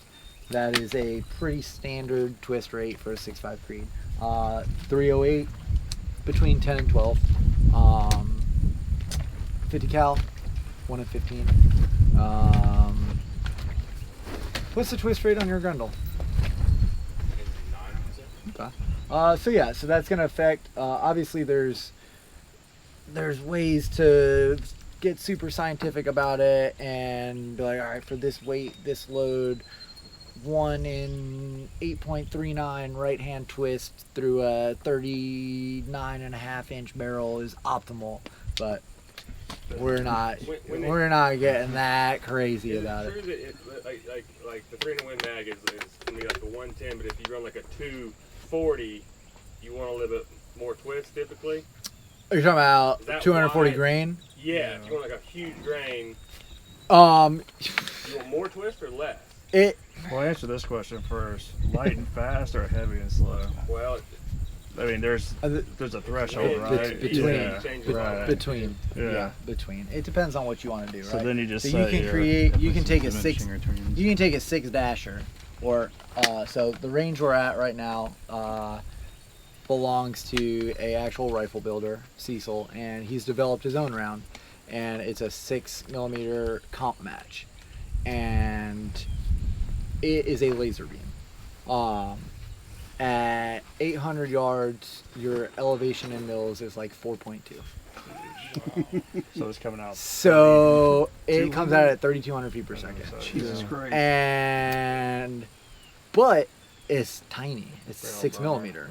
Right. And are you gonna use that to shoot an elk? Probably not. Now, is it easier? Do you have a much broader danger space where, okay, my elevation might not be perfect, but I'm gonna hit because this is a freaking laser beam? Sure, but for shooting matches, hell of a round. That's why it's called the match comp. For going on an elk hunt, probably not what you want to use. So there is no answer Right. to small and fast or big and slow, but there's a good medium. Terminal ballistics is a little bit. Yeah, obviously a larger, slower round is going to do more damage terminally, but we're talking internal, external right now. And yeah, with twist rates, man, I mean, as far as the grain, I'm not gonna lie to you, I'm not sure. As far as with a heavier bullet, do you want? I would imagine that you would want a higher because it's twist rate, not higher twist rate, lower twist rate. You'd want like a 1 in 15 over a 1 in 12 if you've got a heavier bullet. you want to spin in more. You want Spin it. it less on a heavier, right? Dude, I don't know. I'm not gonna even BS you. It depends on the BC too, but Yeah, there's so many factors that come into it. But if you're, it's not enough. It's not gonna make enough of a difference that if you're shooting 120 grain 6.5 Creed and 140 grain 6.5 Creed out of a 1 in 8 twist, you're gonna be like, man, I should get a 1 in 7 twist for my 120 grain and a 1 in 8 for my 140 grain. But people do crazy stuff with them. There's increased rifling or graduated rifling, where it'll start out at like a 1 in 10 and end up at a 1 in 8. There's left-hand twists. I mean, there's all kinds of crazy stuff. But that's a little bit more on this level. We're still playing down here. But barrel length, obviously, the longer the barrel, the more time gas is going to have to build up behind it, the faster that round's going to be. But it gets to that point. Yeah, a 39-inch barrel on a 308 is going to give you a hell of a lot higher muzzle velocity, which is going to be better ballistically. But is that a reasonable barrel length for a gun? Like, it's completely. Power at 39. Oh yeah, I think Oh, out to wow. 43. Jeez. Yeah. Shotgun, maybe, but Totally unrealistic. But that's why you'll see like Barrett has the bullpup bolt guns, because now they're putting a freaking Yeah. For the 32-inch barrel on something that is the same size as something with a 24-inch barrel. So yeah. So yep, barrel length, twist rate. We all understand that stuff. twist rate controls how fast the bullet spins. Spin stabilizes the bullet in flight. Are we going to talk about transonic stuff? Nope. Okay. So obviously we are shooting supersonic ammo, right? Nobody's shooting under 1100 feet per second, are they? I don't think so. If you are, take your 300 blackout and go home. So there's a time during the course of the bullet's flight where it goes from from supersonic to subsonic. So you've got your trajectory, you got your target, you got your little rifle with its little scope. Look at that. I'm an artist. Well, the round doesn't come out of the scope. Contrary to popular belief, it's not where the round comes from. What are you shooting? An old your nurdle upside down? That's it. Yep. So you got your trajectory, not to scale, but as soon as that projectile leaves the muzzle, it starts to slow down and it starts to drop. So we account for that by raising. If we go super crazy, I'm just going to go ahead and draw it. You know what? I wasn't going to do it, but I'm going to do it, guys. You made me do it. We're going to get crazy up in here. Boom! Alright, so we'll do this.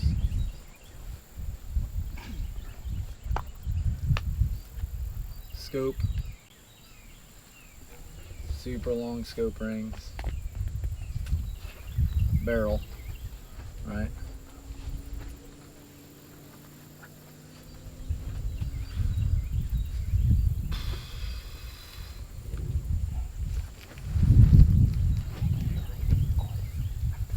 Line of sight, right?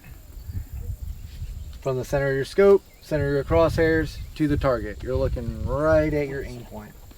Now, your line of bore, God, I have different colors. This is awesome. Your line of bore is the angle at which your barrel is pointed, right? Another straight line. So they intersect. Imagine that. Now, that round, as soon as it exits that barrel, it starts to drop and it starts to slow down. So your trajectory is going to look something like, well, you want it to cross at your target, right? So you want it to come down, and then hopefully your target is right in there, where your line, because it's going to pass your line of sight twice, right? It's going to come up and over it, and then it's going to fall back down. Now we've got a couple different points here. We've got our first intersection of our trajectory and our line of sight. Boom. And then we got our second, which is hopefully where our target is. That's where we're looking at, right? Our line of sight, and where our data puts our trajectory on target. That's how you get a hit. You got your max ord somewhere in here where the bullet is as high as it will be.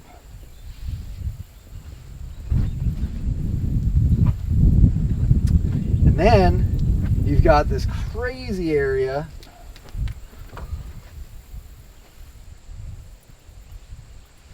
depending on speed, ballistic coefficient, all that stuff, where your round goes transonic. It's cool. We just need to account for it, right?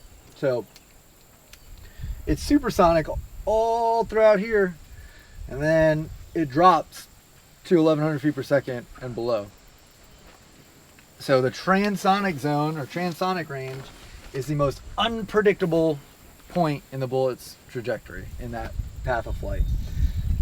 For like 175, 308 going 2700 feet per second, around 750, 800 yards, 730 maybe. But that's the range you want to true at, if at all possible, right? So if you've got a muzzle velocity that you think your gun is shooting in, you want to test at that transonic range. If you only got 5 rounds and you want to be like, okay, is my data good? You want to be shooting at that transonic range, and we'll get out to it out here. Probably not with the guy shooting 6.5, but the guy shooting 308 will get out to How much does that change in transonic. barometric and humidity and all that stuff? Not really that much. I mean, not enough that, I mean, you're not like, okay, my transonic range I is shoot it. 738. Well, I shoot at 1400, Right. and then this is probably what 800, 600, Yeah. 800. The furthest shot we'll have out here is like 9 something. Okay. So But- that's not gonna be a huge difference. As far as what? Just the difference in the transonic zone, right? No. You're talking about. I never really knew. It took me a That's why I mile was to asking get a that thing question. to stop. To really tell. Well, yeah, I mean, your transonic, I mean, all that is a number. You're not gonna like watch the bullet do crazy No. stuff, or like But it's you gonna want to be know what your super effective range unpredictable. is, right? Like you're effective outside of your transonic range all day long, Okay. all day long. You're for 308, like I just said, it's around 730 meters. I can, back in my heyday before I was washed up, I could guarantee second round impacts at 1200 with 308 all day long, all day long. 900 standing, freaking on a 6-inch disc with 308. Like, that's not your max effective range. Okay. That is That's a the. misconception I had. Yep, no, your transonic, that is not your max effective range. Your transonic is just the most unstable, unpredictable point of the trajectory of the round. Okay. Because we know what that bullet is going to do ballistically with the atmospherics in a subsonic condition. Okay. And we know what that bullet's going to do in a supersonic condition. But that transonic condition, when it breaks, it goes from supersonic to subsonic. That's just the most unpredictable. So definitely not your max effective or your max effective range. Okay. Max effective range, that's up to you. Just to clarify, so if it's transitioned from super to trans, that 100 yards or maybe that 50 yards is the unpredictable area. After Right. that, everything corrects And it's itself. still predictable. correct. You can still accurately predict that by using truing it. But well, yeah, but that's where you want to confirm, trust but confirm, right? So if you take everything you put in a ballistic calculator, your dopes are probably going to be pretty spot on as long as you put the right information in out to transonic range, and then you really want to confirm those transonic ranges, and then it'll probably be right, but that's the most likely where it's not going to be right, if that makes sense. Yeah, don't get like super wrapped around the axle. This is just to expose you guys to external ballistics and the theories and things. So But as it's coming through the transonic and it gets turbulence, that is going to change what it does from there. Turbulence. What is turbulence? Okay. No, I'm asking. So It just so I mean the bullet becomes unstable. starts to pitch and yaw. Yep. Okay. So Now so it's how do you not. It's not predict? gonna like dive off in a direction, but like if you watch an impact, like if you watched it, that transonic is where it begins to pitch Right. and yaw a little bit. It's Okay. not like tumbling or anything crazy. It's not gonna drop out of the sky or hit turbulence. Like it's Right. it just starts to, it goes from supersonic where it's freaking moving to, okay, now I'm slowing down, I am subsonic. So that's just a term. It is I'm explaining external ballistics. No, Something to I'm do with sorry. Yeah, external I'm ballistics is your yeah. transonic range. I understand. And if you take a 6.5 Creed and your transonic is around $1,000, then okay, man, I got 1,200 yards here and I got 5 rounds. I've confirmed my zero. I'm probably gonna go try and touch something in the transonic range and just confirm that it's doing what I think it's gonna do in the transonic range. So you got max order, you got your transonic range, you got hopefully where your your trajectory and your line of sight cross, right? So if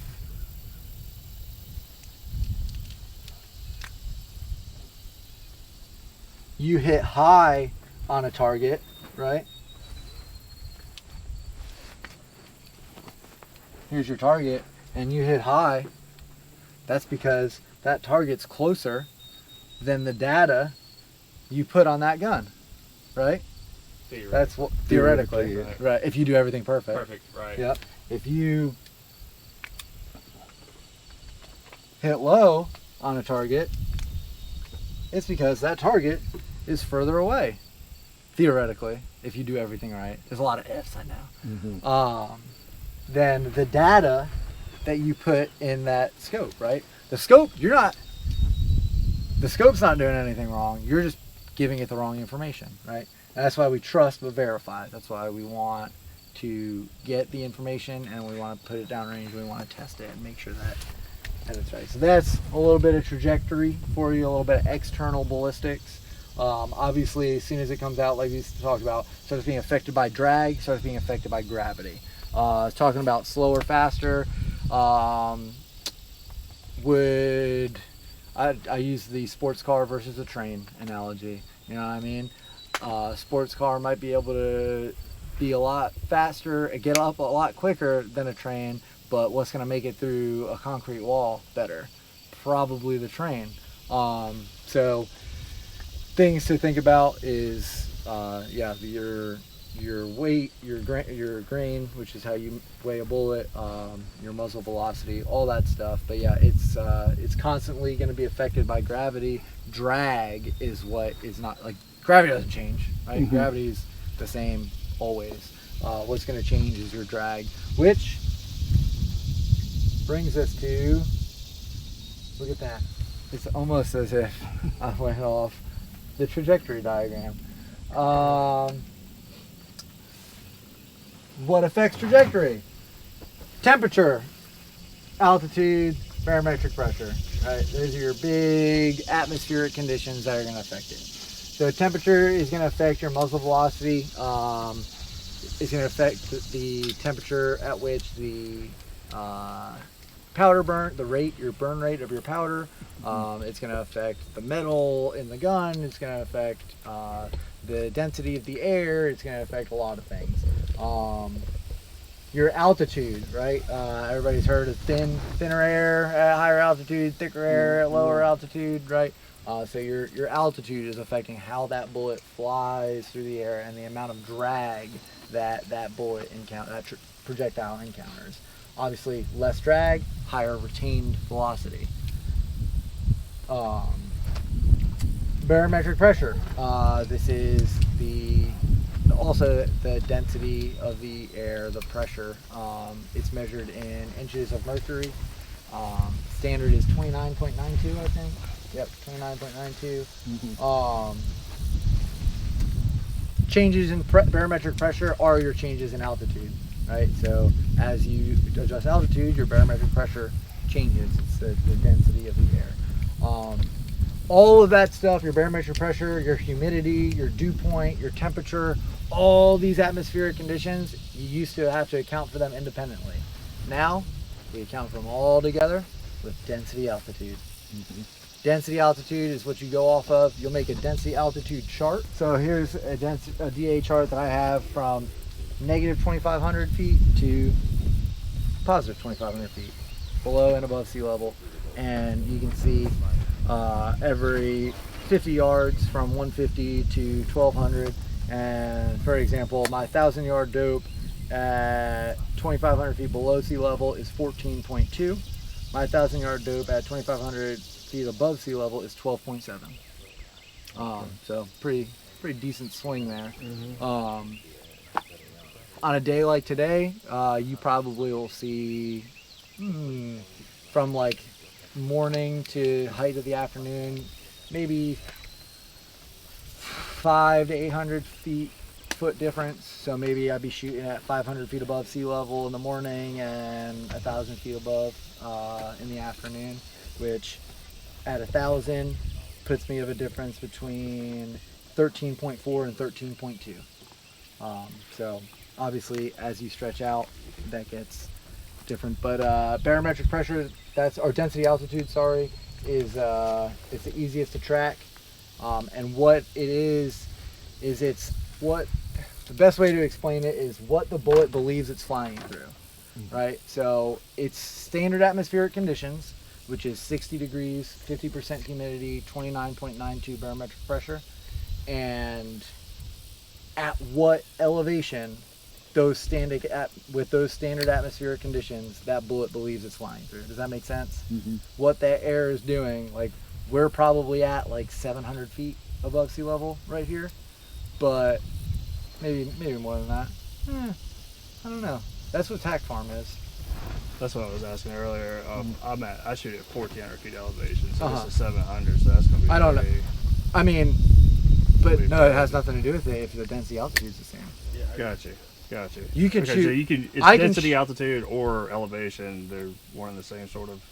Density altitude. Right. Density altitude is barometric pressure, humidity, and temperature. Yeah. Elevation and barometric pressure are the same thing. Right. Okay. That's As what your I'm elevation adjusts, Yeah, your barometric yeah. pressure adjusts. So I can shoot in Colorado, and I can shoot at Myrtle Beach, and it can have the same density altitude, Okay. depending on the conditions. ambient conditions. Everything else that went in. So that's why you measure with density altitude, because it's everything crunched into one, and it gives you one number to work with. Got it. You're not saying, okay, well, the temperature is this, and the humidity is this, and I'm at this altitude, but the barometric pressure is this.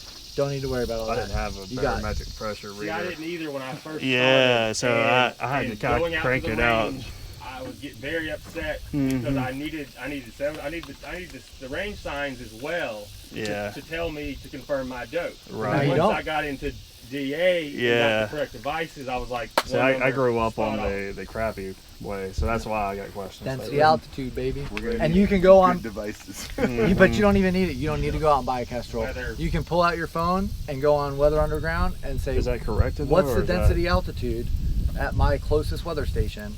And your closest weather station is 10 miles away. Guess Okay. what? Your density altitude And that's the uncorrected. is going to be It's gonna be close. close enough that if you miss, it's not going to be because Okay. you're DA, right? I just told you that. I just told you that at 1,000 yards, Fucking There's only a elevation. couple points. you're looking at a difference between 0.34 and 0.35 between 500 feet below and 0, right? So at 1,000 yards, between 1/10 of a mil, Okay. with 500 feet difference in density Right. altitude. Gotcha. We're at 880 feet right here. 880. Oh, it sounds pretty I close got to 902.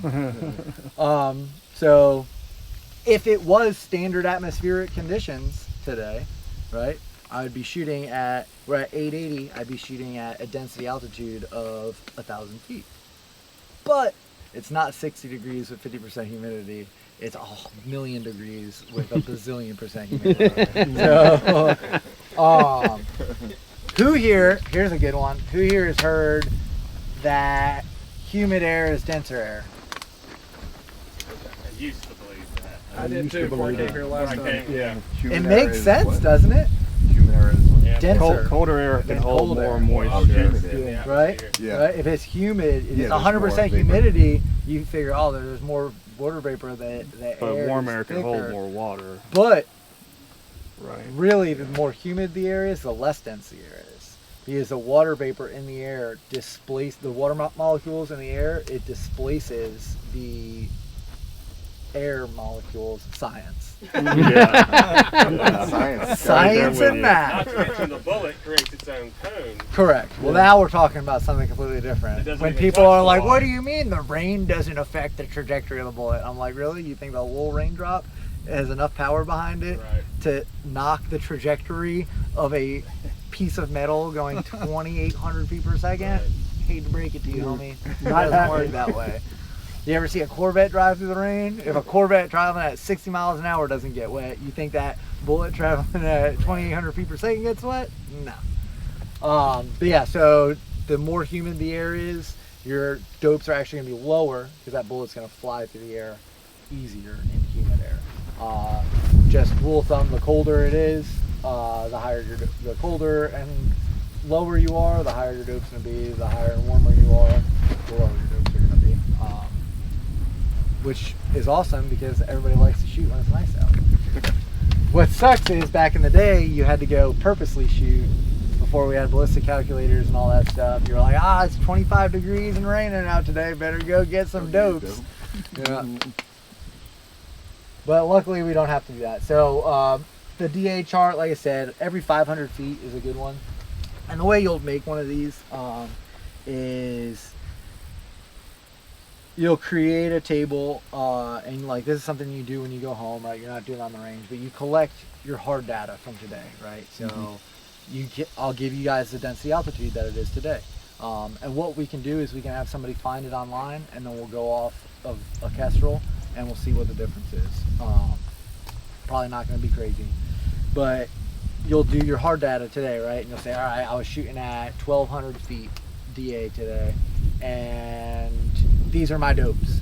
So at that 1,000 yard, you'll have all of your hard data, right? And then based on that, you can plug it into a calculator and you'll be able to fill in all these other ones. And then when you go out on another day and the density altitude is 1,000 feet below, then you got another column. All right, these are both hard data. Everything else is soft data. I can trust it, right? But I need to verify it if I get the chance. Trust but verify. And then before you know it, you'll have a dope card that's got all hard data on it. Makes sense, right? Yeah. Makes sense to me. Yeah. Wind. We don't have any of that today. A little breezy out here. It's switchy down there too. It's switchy down there. So here's a good little wind table here. You guys can't see it, so I've given up on that. I'm just going to use the whiteboard and teach.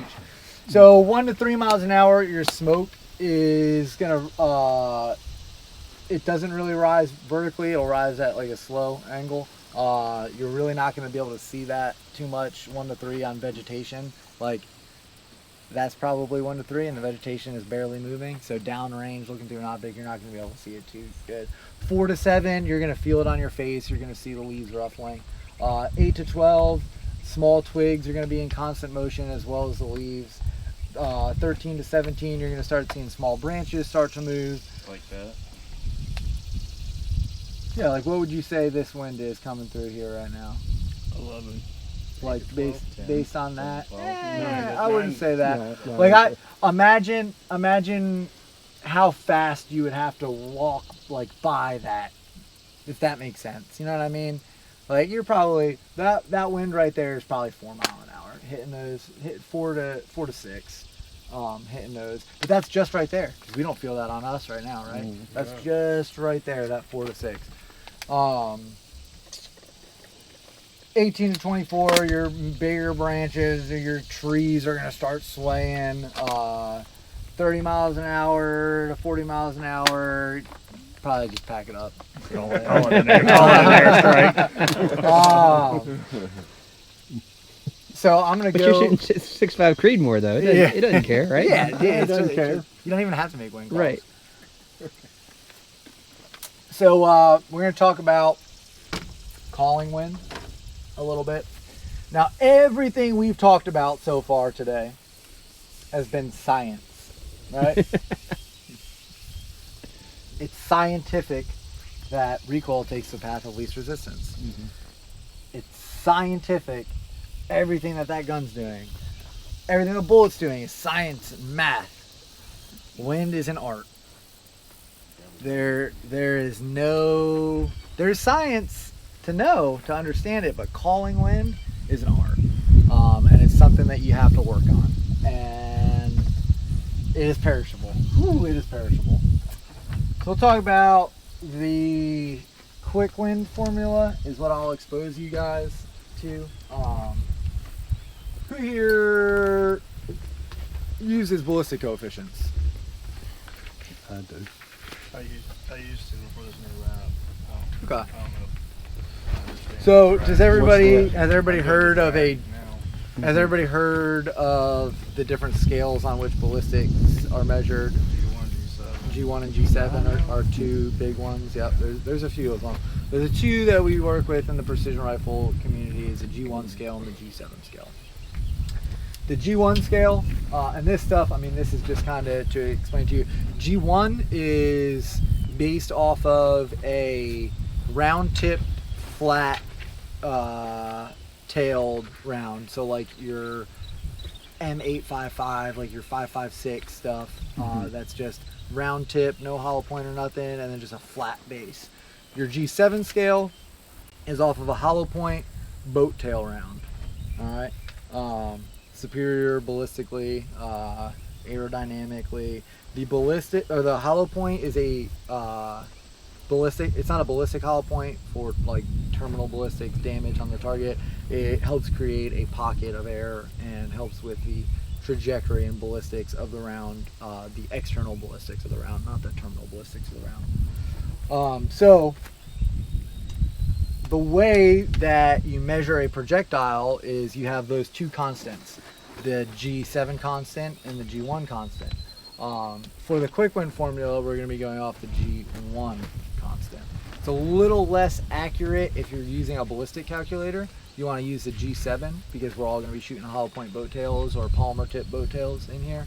So your G7 is a little bit better of a scale to go off of if you're using ballistic coefficients. But for the quick win formula, we're going to go off the G1 ballistic coefficient because it makes things pretty easy.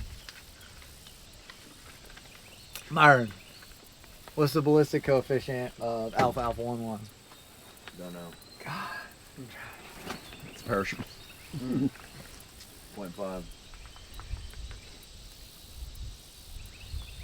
So, I'll haze you later. I just wanted to upset you. 175 grain Sierra Match King 308, right? Ballistic coefficient on the G1 scale is 0.475. G7 is 0.243. But we're gonna go off the G1, right? This is what we're working with for quick win.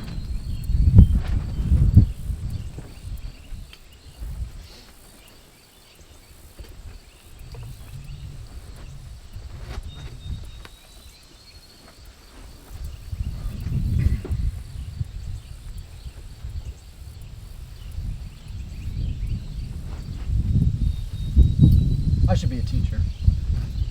You are. All right. Range. 100, 200, 300, 400, 500, 600, 700, 800, 900. Because the first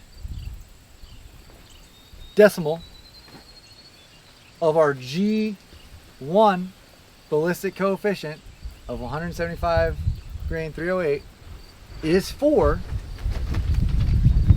This is a 4 mile an hour gun to start off with, right? So just that's a basic rule of thumb to start with, right? Is a 4 mile an hour gun. You're gonna have to tell by shooting your gun in the wind and stuff. But using this method, all of our guns have a mile an hour. Mine is a 5 mile an hour gun. Trey's, what's the muzzle velocity on that stuff? Is it screaming?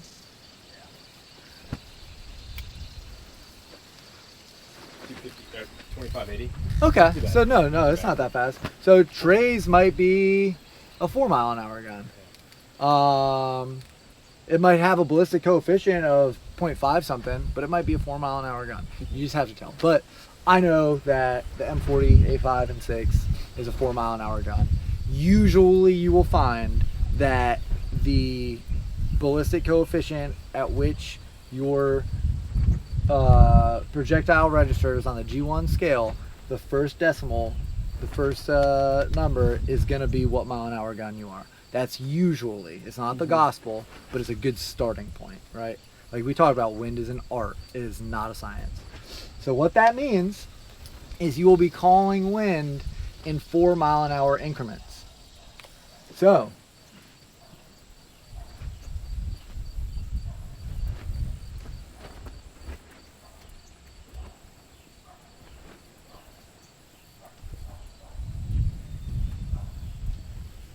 .65 Creed or Grindle is 5 mile an hour. 5 mile an hour. Yeah, 0.506. Ooh, 0.506 though, because it might be 4. That's a low 0.5. Yeah. That's probably, yeah, it would be probably a 4 mile an hour gun. But we'll see. So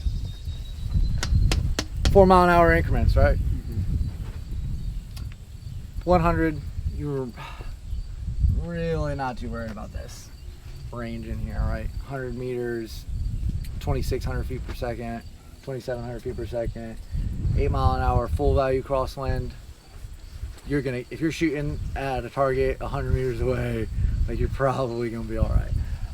But for argument's sake, we'll put these values in here. Watch this.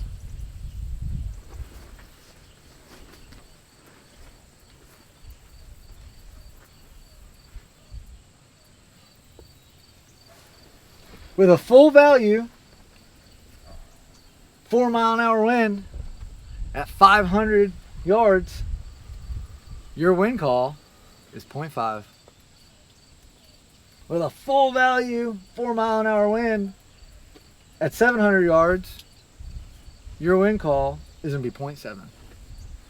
Now, is that going to give you perfect point of aim, point of impact every single time? No, because you are never going to have a full value 7 mile an hour wind coming across the range perfectly ever. Promise. If you do, call me. But good rule of thumb, if you're seeing like a 10 mile an hour wind at the target and a 4 mile an hour wind at you, and you're saying, oh, with everything, it's probably averaging about 7 miles an hour full value. Go ahead and hold 0.7 off of where you want that to impact, or dial your windage. I strongly suggest you guys to hold windage. 7 miles an hour and the 4 miles an hour. Out there. He said it backwards, but what he, okay. he's saying. I'm sorry. If it's a full value, no, I'm saying if you, yeah. So average, not 7 miles an hour, but a 4 mile an hour. If everything on average is, all right, yeah, it's probably between here and there, probably on average about 4 miles an hour full value, and I'm at looking at a target 700 yards away. I need to hold 0.7 or dial 0.7, right? I'm with you now. What do you think it's going to be at 800? 0.9. Because it's slowing down. Okay. We talked about, what's that transonic range, right? Oh, weird. So this is that weird transonic range right between 7 and 8, right? Between like 730, 780. So right here, yeah, it's going to be 0.9. What do you think it's going to be at 900? 0.10? 0.10? Okay, 1.0. Yeah, 1.0. So what about 8 mile an hour? What do you guys think? What's that? Wow, God. So this is gonna be 0.2. It's gonna be 0.4, 0.6, 0.8, 1.0, 1.2, 1.4, 1.8, 2.0. That does, Oh, I'm because you've sorry. already accounted Oh, yeah. for the transonic. Yeah, right. So double that. So yeah, so this is your quick wind. Is it exact? Definitely not. Definitely not. But And this is calling a 90-degree perfect full cross. value. Okay. Yep. Full value From right wind. or left? What's that? From right or left? Right or left, yep. Now Okay. some people get crazy with, oh, well, I got a right hand twist. So I got spin drift. Dude, spin drift. I'll give it to you. It happens. What's that? I always factor that.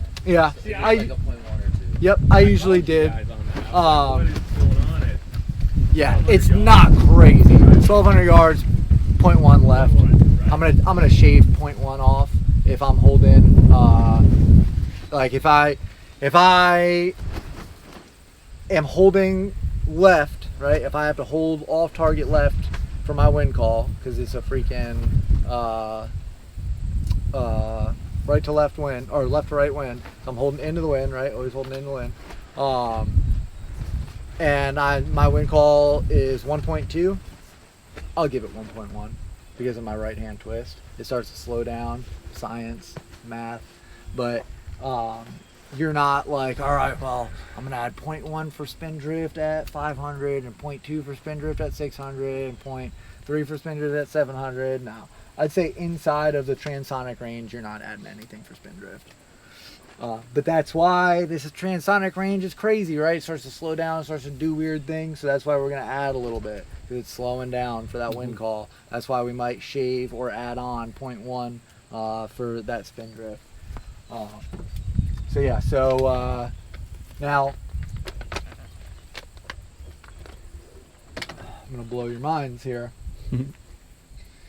If we are shooting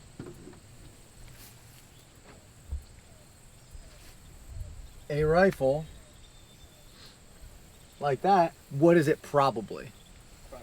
Probably a 5 mile an hour gun. So what changes here? You reckon? Just your 5, 10, 15, 20. Yep.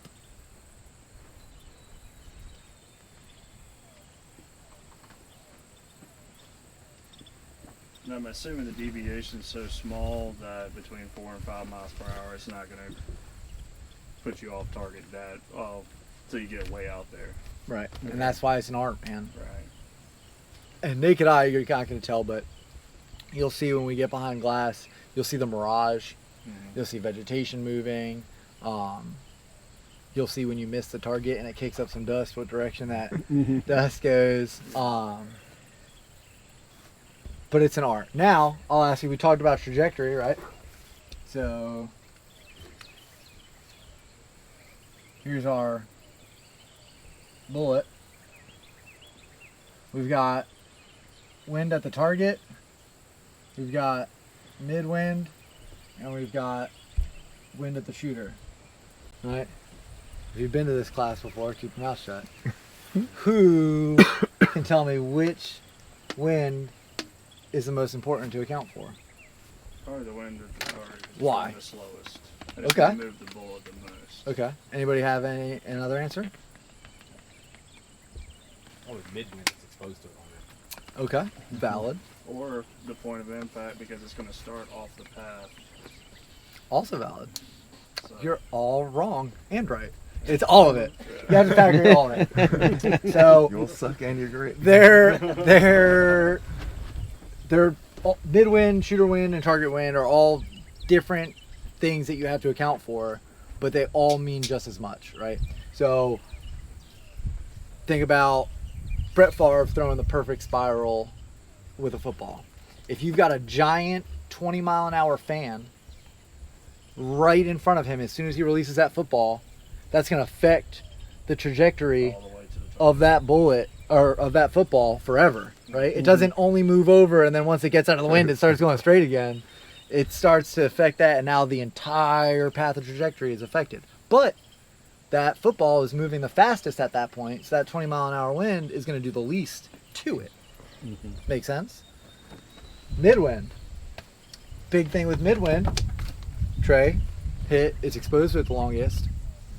How about this? Who here has ever been up in the air on a building or a bridge or in a tree or something There's like that? nothing blocking the wind. It's a lot higher up Yeah. there when it's up. Talk about the wind gradient, right? If I lay down on the ground here, I'm probably not going to feel much wind. I go 60 feet up in the air, that wind's going to be moving, right? So it's at that max ord. It's not super fast. It's not super slow. But guess what? That's where your wind's the fastest. At that max ord, that mid-wind. So coming over these trees, that wind is moving a lot faster than when it dumps down into this range and starts fishtailing and bowling and doing crazy stuff and makes you guys angry all weekend. Now, I used to not think the bullet went that high till I got behind good glass and watched it hit max bullet is ord. Actually, it's up there, y'all. You just don't know it. Yep. And it's 40 feet in the air, probably shooting today. You just don't. I mean, if you're shooting that 900 target, you're definitely getting above the tree line today, Right. for sure. 40 feet might be a stretch. Yeah, look. When we shot the mile, I was blown Well, away. you guys are shooting down there at the creek too. True. But it was crazy to be looking in the scope and seeing it go out there and then fall all the way. No, it does. And then your wind at your target. Like you said, that's the slowest it is. So that's the most susceptible that round is. But go back to the football. I would much rather have a 20 mile an hour wind at my receiver than a 20 mile an hour wind at my quarterback. Because it's only going to be affected by the wind for that much, and I can reach out there and grab it. Steve Smith. So you have to account for all those things. Like I said, I'd much rather have a 20 mile an hour wind here and a 5 mile an hour wind here than a 5 mile an hour wind here and or no, reverse that. I'd much rather have a 20 mile an hour wind here and a 5 mile an hour wind here than vice versa, because this is I just did it. I just did it again. Back, tell you what I get you. You know what I mean? I do. 5 mile an hour And wind, just 20 mile an hour for wind. dumbasses, 0.1, 0.2, 0.3, 0.4, right, to finish it out. Like Yeah, with yeah, tripling yeah. and quadrupling. Yeah. Like with nothing stupid. 0.4, 0.6, 0.8. Oh no! No, you got to triple I'm sorry, it nope, for the we're doing 12, it. 16. Yeah. It'd be 3 times and 4 times, right? What's that? It'd be 3 times 2s. Yeah, he's right. No, Yeah, yeah. he's got it. It's the next one he's gonna mess up. Yeah, because those are the 4 mile an hour numbers, but you just change the speeds. The numbers stay the same. Right. These numbers stay the same. The only thing that changes is your No, wind speeds. 0.3 of Yeah, but at 8 you doubled. At Mills. 12 would you I triple? don't do mills. Sucks for you. Up at the top on the at the 4, 8, and 12. When you went from 4 Don't to worry 8, about it. 17 Yeah. if I when you Figure it went out. from 4 to 8, you 0.1 doubled. 0.1 When you went from mills, 4 to 1 12, to would you 3.3 triple? Inches, right? 1 3/8 is the So yeah. one- Or 5 to 15. It's It's the an same inch thing. and a hundred. Yeah. Inch and 3/8. We can put these back Oh, all right. to 4, 8, and 12. I thought it was Right. 3.3 inches. No, we 3.3 of an inch. Oh, all right, yeah. I Give get a it. whole inch, you would value the whole MO. All right, Sorry. so we're the MOA boys. The conversion rate for mil to MOA is 3.43. Can I use this one? This is the Math. one that I worked Use on. whatever you no, want, No, I'm man. just Don't get caught up in the math and all this crazy stuff. I will. Okay, that's the next slide. Like I tell you, you're just applying this data that we get to your gun, right? You don't need to know that 1 mil or mil radians are measured in thousandths of the given unit, and at 100 meters 0.1 mil is 1 centimeter and 1 full mil is 10 centimeters. And I mean, it's good to know all that stuff, but at the end of the day, if you take nothing else, know, okay, my computer tells me my firing solution is 5.6, I need to dial 5.6 and make a educated wind call. And the rest will come as you start to understand and conceptualize. It's impossible for me to stand up here and just start giving you numbers and crazy stuff like that and be like, you need to know all this stuff in order to shoot. No, but And this you're is the not gonna basics to memorize pick it. up somebody else's rifle, is what you said, right? Well, yes, that, and like this is to expose Like a you good starting point. to, yes, these are mils or MOA, doesn't matter. It's an angular unit of measure. As distance increases, that angular unit of measure increases. You can shoot in mils, you can shoot in MOA, you can shoot in units of Myron. And as long as it's an angular unit of measure and it's constant, and I need to hold 8.3 Myrons at 500 yards to hit, like, I can do that. It doesn't matter whether you're shooting mils or MOA. Mils are a little bit, they're used in the military because in the military you're trained to use mils on a compass for land navigation anyway. And artillery, what is directed in mils. Also, with mils, conversions are quicker. It's tenths, right? You've got It's not fractions. Yep. So, and if I need to tell Myron, hey, hold 0.2 angle off top right shoulder, is a lot easier than me saying, hey, hold 3 3/4 MOA angled off top right. You see how messy that gets? Yeah. So mills are quicker to talk to somebody, and their conversions are quicker. Like I said, it's 1,000 of something. So if I measure a target that's 40 centimeters wide and it measures out to be 1 mil, it's at 400 meters. Boom, range estimation. If it's half a mil wide, it's at 800 meters. And you can't, with MOA, it gets yucky and there's fractions, and you're not just moving, you're not moving decimal points, which is what you're doing with mils and meters. With MOA, it's also kind of bastardized. So there's shooter MOA and there's true MOA. Shooter MOA is 1 inch at 100 yards. Yeah. True MOA is 1.064, something like that. Oh, I told you 3-4. It might be 3. It's 1.0 something. Yeah. So there's optics out there that the reticle is etched in true MOA and the adjustments are in shooter MOA. And there's no way to test that until you buy the optic and you go and you do a tall target test and you see what it's doing. So there's a lot of indiscrepancies with MOA. It gets kind of yucky. But that being said, it's a very viable angular unit of measure to shoot with. It doesn't make your life any more difficult. Mills just makes your life a little bit easier, especially when you're talking to other people. Also, MOA is garbage. I got scope for sale. Don't worry, I went down that road. So here's some measurements if you guys want them for mills and MOA. So at 100 yards, 1 MOA is 1.047 inches. That's it. That is your...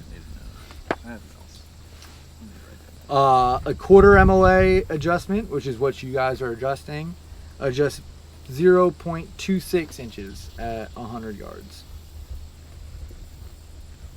For mills, like we talked about, super easy. At 100 meters, 1 mil is 10 centimeters. At 100 meters, 0.1 mil is 1 centimeter.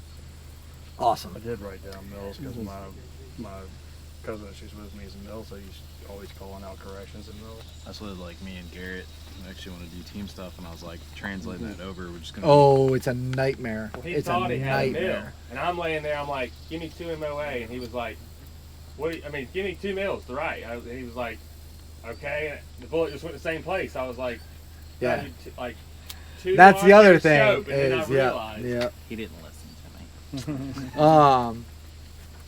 So is everybody pretty familiar with their optics? Everybody understand this? The wind stuff pretty good? Everybody pretty familiar with their optics? Yes, no, maybe? So Yes. could you tell, like, you guys can all tell me the subtensions? Like if I told you hold, you're an MOA? Yeah, If I told you told, hey, hold 3/4 MOA, right? 3/4 MOA, I'm just going to go right in under my one MOA hash mark. Is that what you're talking about? Oh, I understand. If I told right. you Yes, that, you yes, could okay, hold that. okay. Yeah, I'm with I you. say I don't know what your reticle Right, looks right. like, so. So I've got, I think a hash mark's in 2, so I'd hold just a little You're bit just talking inside. subtensions to hold over.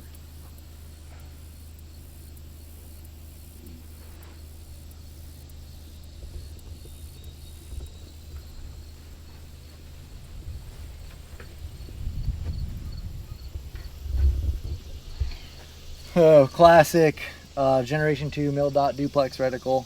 This is mil stuff, but this is just going to kind of expose you to how reticles are broken down. Most of the new ones have numbers, and they're super easy to read if you know what you're looking at. This is what your old ones looked like. So from the center to that first one, or from that center to this first hatch mark would be 0.5 mil. From the center to the center of that dot is 1.0 mil. These dots are 0.2 mil wide. So from the inside to the inside is 0.8. From the outside to the outside is 1.2. From the center to that hash mark is 0.5. From here to there, 0.4. From that to the outside, 0.6. Makes sense. That's how you had to mill things. The old school way, there was no sweet little numbers that help you with stuff, but you had to know what your mill dots and what, if you got MOA dots and crazy stuff like that, what the value are. Nowadays, we've got nice, sexy reticles that have these floating dots, and then they've got like,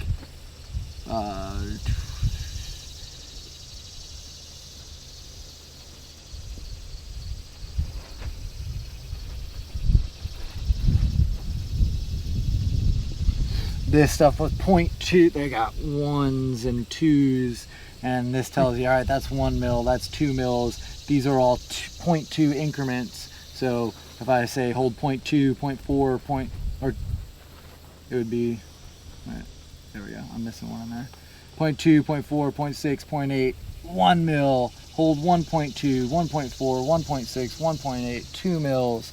And then we got really sexy stuff. We start getting into these Christmas tree reticles, and they've got 1 mil, and little half marks.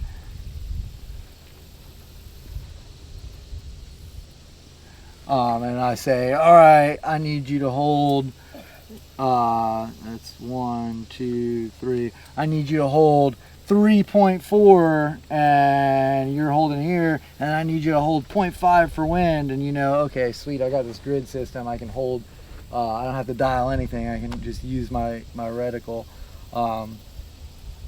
If you don't understand your reticle, say something, we'll go over it, we'll check out what the subtensions are, and we'll dissect it so that you can use it appropriately. Mine doesn't have any of that shit. What does yours have? Just really line. It's MOA Viper. Yeah, it should. Like, turn it all the way up. It should have some numbers in there. It'll have some hash marks, at least. I've only put like 100 rounds. Well, I've got the same we'll one, dissect it. so We'll look at it. The, So makes sense, right? It's a ruler. It's a little ruler, and that's why having a first focal plane is so nice and important. Is because that thing scales with it, right? The measurements are the same. But that's all this is a little ruler right in front of your face, and it allows you to measure things, estimate range, hold, make corrections, all that good stuff.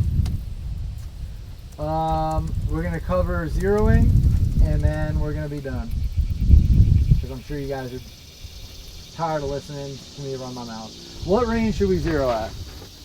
100 yards or 100 meters. 161. Yeah, nah, no. Yeah, 100 yards, give or take. 100 yards, 100 meters, that region. You don't want to be zeroing at like 300 yards and all this crazy stuff. The reason you want to zero at 100 yards is all your holds are up from that point. And atmospherics are going to affect the projectile the least at that point, right? We all know that wind and all this crazy stuff that affects the bullet is going to have the least effect of it at 100 yards. And if I am zero at 100 yards and I need to shoot something at 50 yards, guess what I'm doing? Holding high. Because what do we talk about? Right? That trajectory, path of trajectory. So if I zero at 200 yards and I need to shoot something at 100 yards, where am I holding? Low. Holding low at that point. But with 100 yards, everything is up. Everything is up. That's why you want to zero at 100. Those are the two biggest reasons. There are ways to find out like the ballistically superior range, like 106.5 meters is the perfect. That's where your line of sight and your trajectory are going to pass perfectly through each other. But if you're doing that 100, we're not trying to shoot half-inch groups at 1,000 out here, right? We're trying to hit a reasonable intended target in a realistic situation. Here you're going to see some footage of us shooting some exercises, and it's going to be a good example of the progression that students are making from the morning that they show up to the afternoon that they leave on day 2. You'll see them inputting data into their gun, collecting data, making sure that their groups are nice and tight in at 100 yards, refining that 0. You'll see them progress, shooting out to distances, pushing their limitations, and then finally milling targets, estimating range, and hitting multiple targets in single engagements out to unknown distances. Right there. You have to come down? Yeah, it's my cheekbone. All right, so we'll move this up a little bit. You're recording, I'll take pictures. I'm getting 2,600. That's the other problem I'm with this gun. getting That thing over likes to move 33. after a while. That's too high. Mine's off Too high? of the closest weather station, so I can't say exact. It's I would say right now, what, about 3,300, give or take. No. Yeah, I'm still getting a lot of shadow. Like coming that way, it must be my head position. You comfortable right there? Just Yeah. go, like you can fall asleep behind the gun. Yeah. Now, if you come up on your elbows more, are you more comfortable? Do you have any tension back in No. here, back in here? No. If you come up on your elbows a little bit more, is it more comfortable for you? It's about the same. I'm Okay, just feeling it my perfect. elbow. That's fine. So yeah, flaring back out to where you were, and now you're comfortable. You can fall asleep right there? Yep. Right on. Sure. Okay. Yeah. I'm like Now. ramp. You know that actually might be, I think it's smaller. Go with my natural.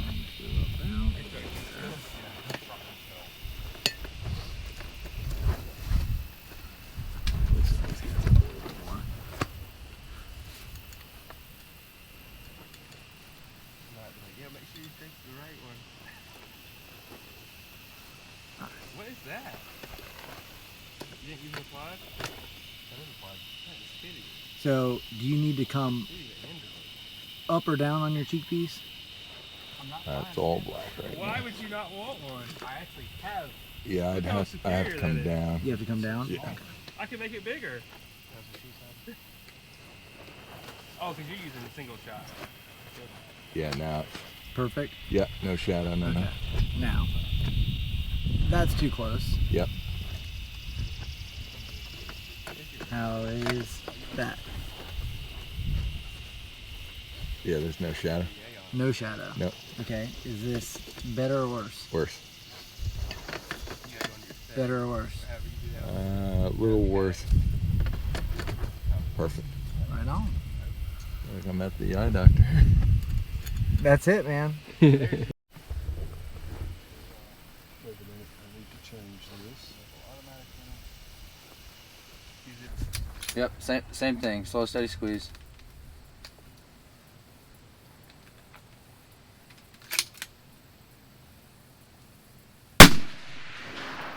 Okay. Maybe one more quarter up. So one more to the left, yeah. And I'd be happy with that. The smallest being in the bottom right at 1/4 of an inch. Each target has a point value assigned to it. The smallest target, if you're following along in the bottom right, is 20 points. The next one over is 12. After that is 10, followed by 6. Think so. And then 5. Hold on. Yep, followed by 6, then 5, then 4, then 3, then 2, then 1. Now, over the course of 5 rounds, the goal is to rack up as many points as you can. But you must know your limits, because once you miss a shot, your score resets. Does that make sense to everyone? So you can shoot the 1/4 inch 4 times. Is it touching? Yes, you have to break one of the lines. So you can hit it 4 times and get 80 points and then miss on your 5th shot and you score 0 for the exercise. Make sense?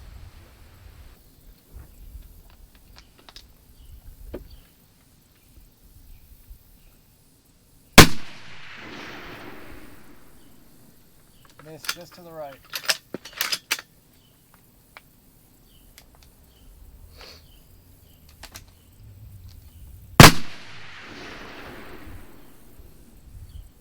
bottom edge. Was that a hit? Yeah. Yep.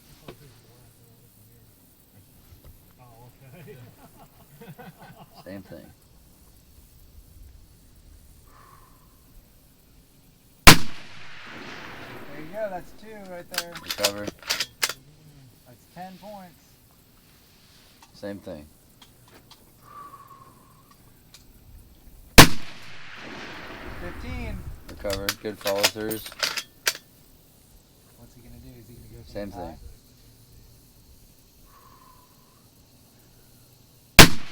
Oh! I pulled it. Pressure got to him. I squeezed it off way too fast. Yeah, I choked on that one. That was the first. Yeah, you really choked on it. I was like, I got 20. Wow. You were having good shots. On you, buddy. Hold center on that. Ford says, can you show me where you're at? Just because I'm looking at that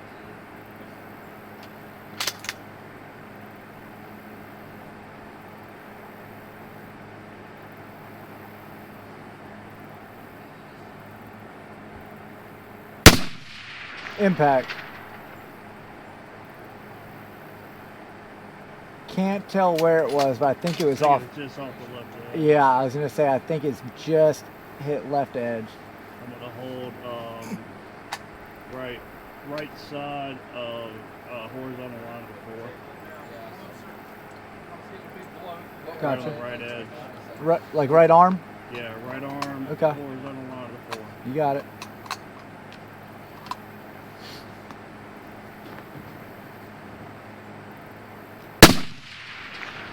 Yep, impact. Looking good. So that's your confirmed dope for 410. We got you guys some good data out to 700. That chewing range for the 308, right?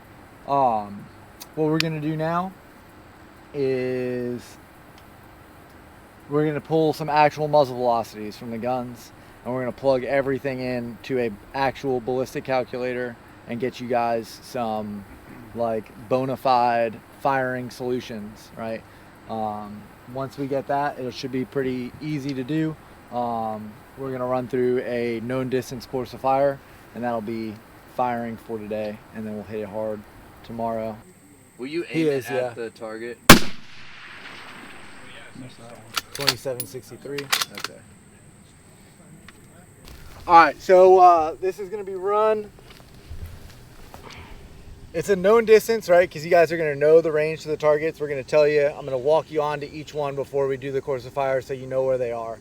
We're gonna run through and we're gonna go down the line. So we'll have 2 guys on the glass and they're just going to announce a name.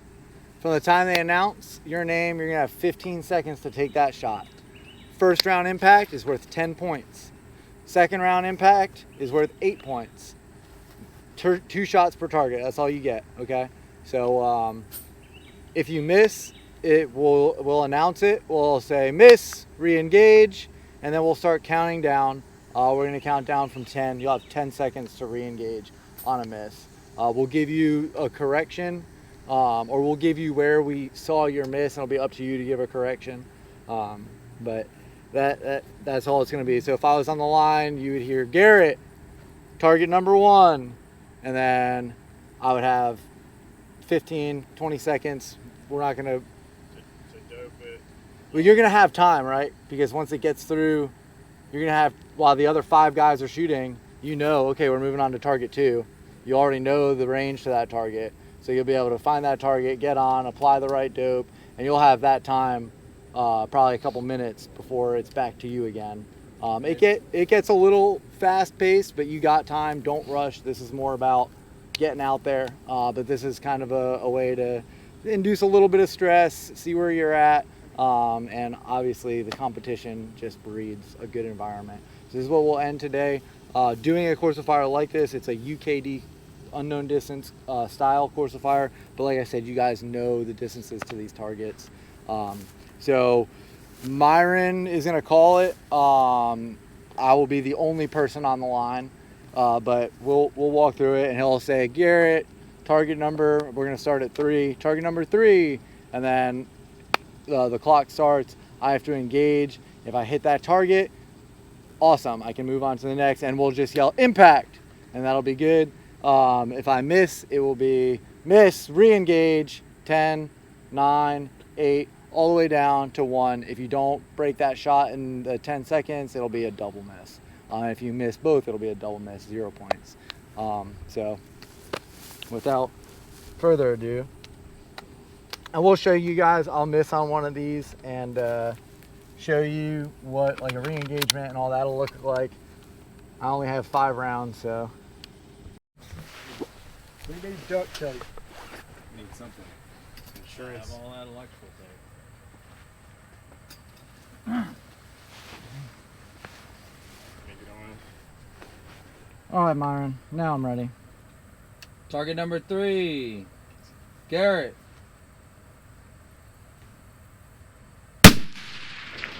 Impact. Then it would be target number Steve. 3, Steve. Steve. Next person. Rob. So And now, while he's going down the line, I'm saying, okay, what's the next target? All right, target number 4. I know where it is. Okay, I'm on it. All right, what's that got your little range? list handy. What's that dope? Okay, sweet. And now, by the time I'm ready, he's pretty much back to me. Target number 4, Garrett. Impact. Then I'm switching. See how Jeez, when I move to another target, I'm moving my body around. Target 5 is the next one. Coming back to him. Target number 5, Garrett. Send one wide. 3, 2. George, target 2, engage. Impact. Stacy, target 2, engage.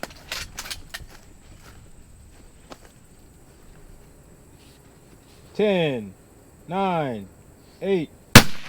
Impact. Right shoulder. Nice job Steve, taking your time and target not 2, rushing. engage. Impact. So just give them a call at 5 seconds when they have 5. Okay. Garrett, target 2, engage.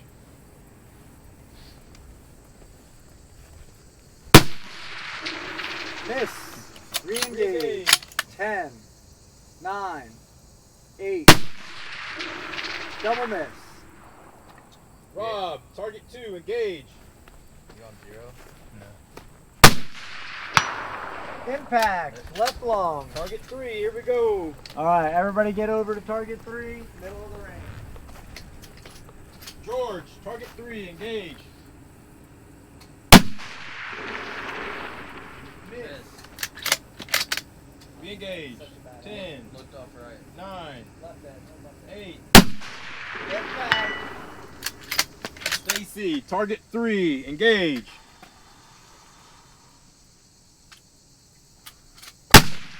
Impact. Steve, target 3, engage. Miss. Re-engage. Left edge. 10, 9. Left shoulder. Impact. Left kidney. Garrett, target 3, engage.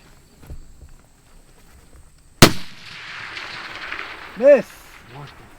Re-engage. I'm not seeing anything for you, man. 5. Are you seeing Double anything? miss. I mean, I saw a splash over target number 5. Rob, target 3, engage. Impact. All right, target 4, here we go. Target 4, George, engage. Impact. Lower, right kidney. Stacy, target 4, engage.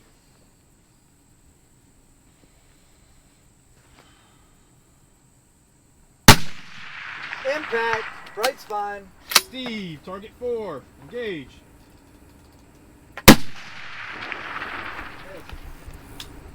All right, boys. Welcome back. Day 2, Precision Rifle Corps. This morning we are going to cover range estimation using your reticle. like we talked about yesterday, your optic has a tiny little ruler inside of it that just happens to be right inside of your face at all times when you're looking through the scope. And contrary to popular belief, all those little tick marks and lines and bubbles and dots all have meaning to them. They're not just there to look super busy. So there's two formulas I'm going to give you right off the bat. One for MOA shooters, the other one is for MRAD shooters, and this is the formula that you'll be using to estimate range. Like I talked about, we're weaponizing math. You don't need to be a mathematician to get this stuff. All you need to be able to do is plug numbers, and you don't even have to remember it because you can write it down in your little sketch kit or in your data book and you've got it on hand. But if you're shooting in mils, the formula is the size of the target in inches, and you're going to multiply that by 27.778. You take the sum of the size of target in inches times 27.778, and you divide it by the size of target in mils. And that's going to give you your range to target in yards.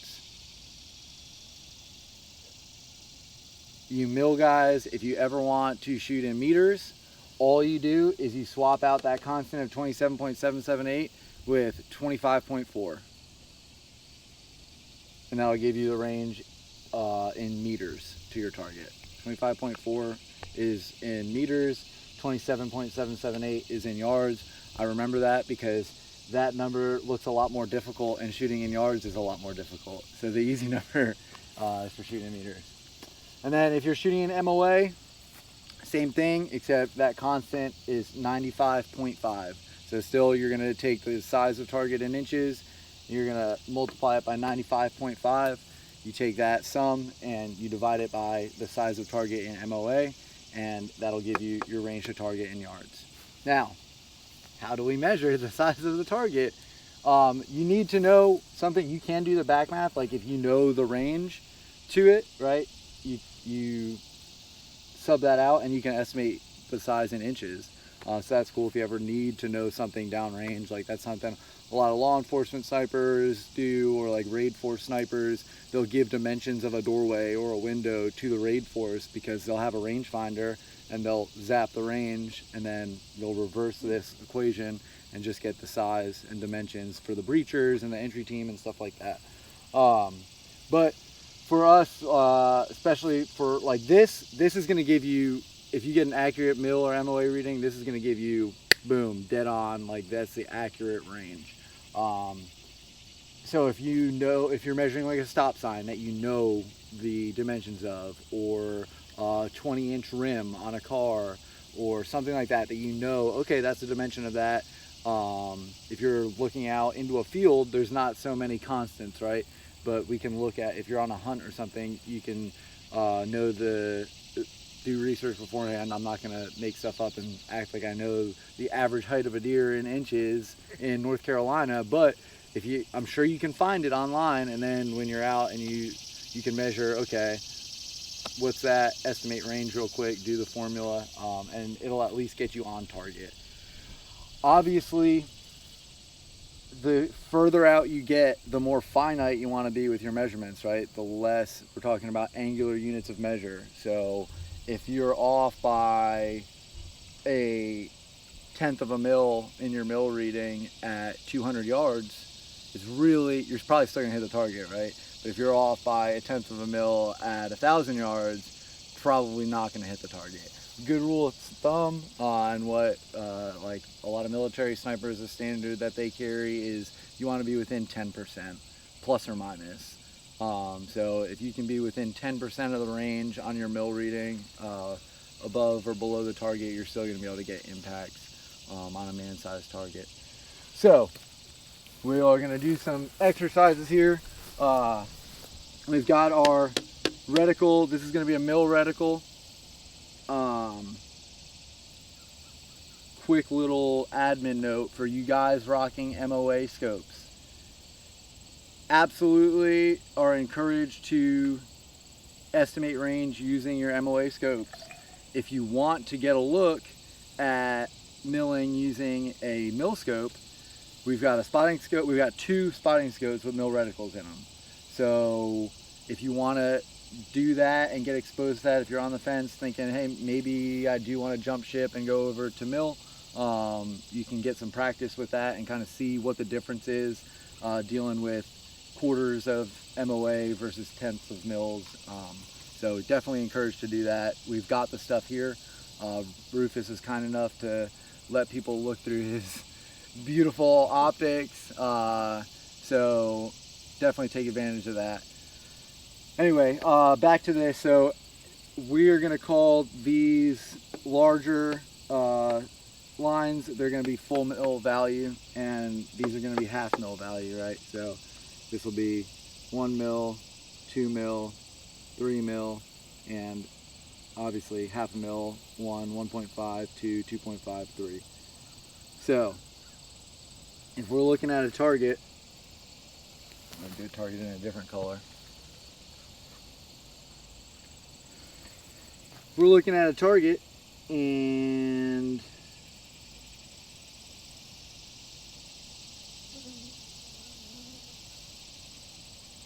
it looks like that downrange. What do you think the mil reading for that would be? 0.7, 0.75. You'd be pretty good in there.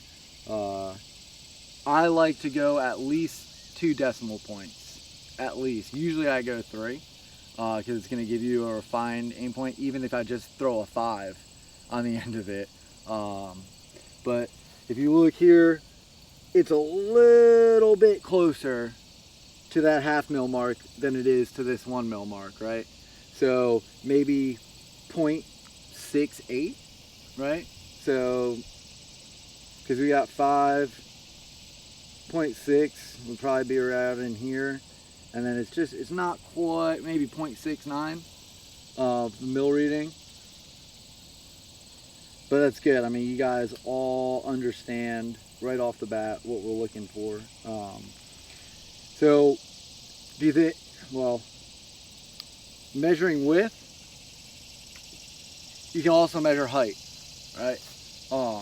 The reason, who can guess the reason I'm not going to have you guys measuring height on these targets? You're all the same height. Nope. You're all not the same height. How does steel hang? At an angle, right? So if I give you the height of the target in inches and it's hanging at an angle, is that truly going to be the height of the target? Nope. Nope. So I don't want you guys to mess yourself up. If you can't your rifle will it still give you a true reading, or is that throw it off more? You tell me. I think it's throw it off more. Can't your rifle with the target, Yeah. or against the target? With the target. If the target is hanging like this, Yeah. do you want your reticle straight up and down? No. Or do you want your reticle with the target? You want your reticle with So the target. that would adjust for it though? Right. Okay. Yep. It wouldn't adjust with the steel problem though. What's that? That doesn't help you with the steel angle though. No. Not with shoot. Oh yeah, no. Right. But if it's hanging at an angle, yeah, you want to. If I tell you that this is your target, Yeah. and I tell you your target is, let's say this is a 6-foot guy and he's kind of like poking his head off the side, right? And you could get his spine line. right. Would that? You mean that's tough. You know what you But do you know what I there? mean, You send though? a spotter around and then you correct. If you're looking at a minimal exposure target, you're not doing a mil reading on that, dude. You know what I mean? But what you can do is say, okay, he's poking out of that doorway, and I know the average height of a doorway is X, and let me do that real quick. Okay, all right, he's that far away. Okay. You know what I mean? You're not gonna have time. You'll see when you get behind glass. You're not just gonna get behind glass, look at a target, and be like, oh, okay, 0.685. You're gonna be like, is that 0.68 or 0.69? Maybe 0.6857. Like it's really, and it takes time. Like you're not just hopping behind the glass and banging out ranges to accurately. Like when a sniper gets into a position and he starts milling things out because his rangefinder's batteries died and he didn't pack appropriately, and he's ranging target reference points using the mill relation formula, I mean, he's there for hours refining that range card, right? So yeah, it's not something to be done quick. You can do stuff kind of quick if you're working in mils and meters, just because the conversions are easy. Like we talked about, you know, all right, 40 centimeters from shoulder to shoulder, that dude's about a mil, he's probably about at 400 meters. But working with this formula, you're not popping ranges out like that. This is a slow, deliberate process, and you really want to have refined numbers that you're plugging in.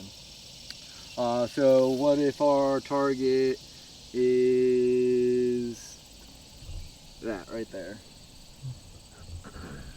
What do we got? 2.5. Roughly, right? A little bit over 2.5. Make sense? What if our target measures out like that? 2.5. 1.5. About 1.5 mils high, right? So everybody got a phone or a calculator on them? Go ahead and break it out real quick.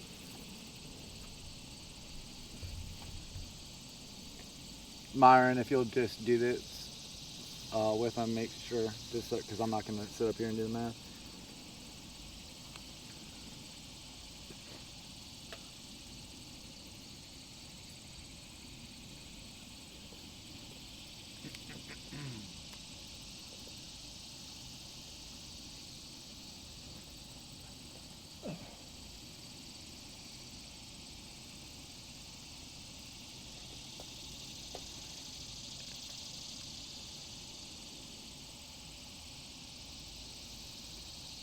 Alright, this is your target, and your target is 8 inches wide.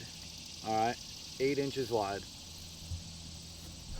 And we're doing this in mil for your MOA guys, sorry. You want range in yards and meters? Do yards. Everybody done? Everybody got it? Got their answer? Myron, what you got?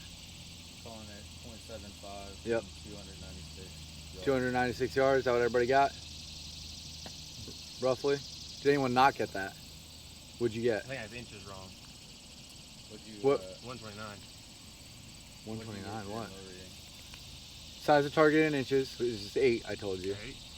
8 times 27.778. And what does that equal?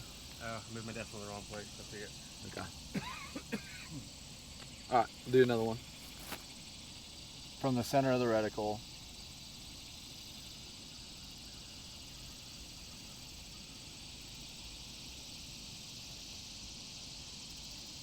And your target is 40 inches tall. What did you get, JJ? 444. Everybody get roughly that? 446. Oh, you definitely would miss with 446. What did you put in for your mill reading? 2.49. Perfect. There you go. Yeah. Good job, Steve. Good job. Does everybody understand that? How we're getting that? How we're getting from point A to point B? Everybody comfortable that they'd be able to estimate the range to 10 targets? All right, bring it back in, boys. All right. Does anybody need this up here still? You got both of them written down just in case, or whichever one you need written down? All right, sweet. So I'm gonna build a quick range card here. You guys are gonna watch, and then you're gonna do pretty much the same thing. So there's so many different range cards, styles of range cards that you can build. We're just gonna do a quick range card, right? Because you guys don't have full sketch kits. Some of you guys are just rocking notepads, but we're just gonna do a quick, hasty range card, and that's what we're gonna have you guys build this morning. So this is my piece of notebook paper right here, and this is me looking down at the range. So the first thing you want to put on there is your major terrain features, right? So I'm looking down at this range, and I've got my left lateral limit that runs here with my trees, and then I got my right lateral limit that kind of runs out like that. It comes in, and well, hold on. This is why you need a pencil when you do a range card. It runs out.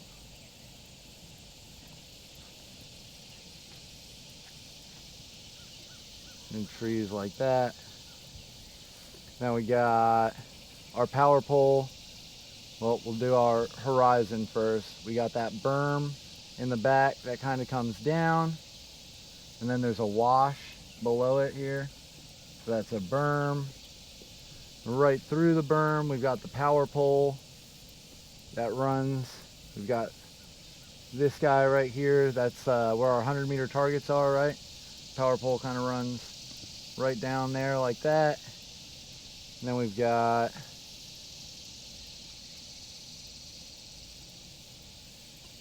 our little blind up here in the woods. We got our tree line in the back. That kind of sticks out a little bit more here. And then we got our back berm right there, right? And then we got some benches. So we got that first bench, we got a second bench right here. And then as that tree line comes in, we got another little 2 benches right here. So that's a very, very rough drawing of what you're looking at downrange, right?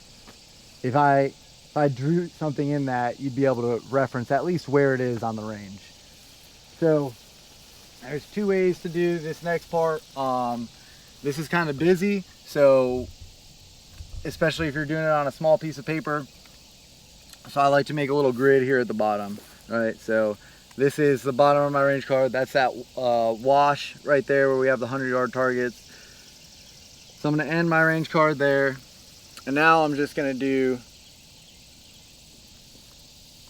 target, range, dope. 1, 2, 3, 4, 5. And then if I have 10 targets, I'll just do the same thing. Target, range, dope, right? Use the space that you're allotted on your little range card piece of paper, whatever you're using.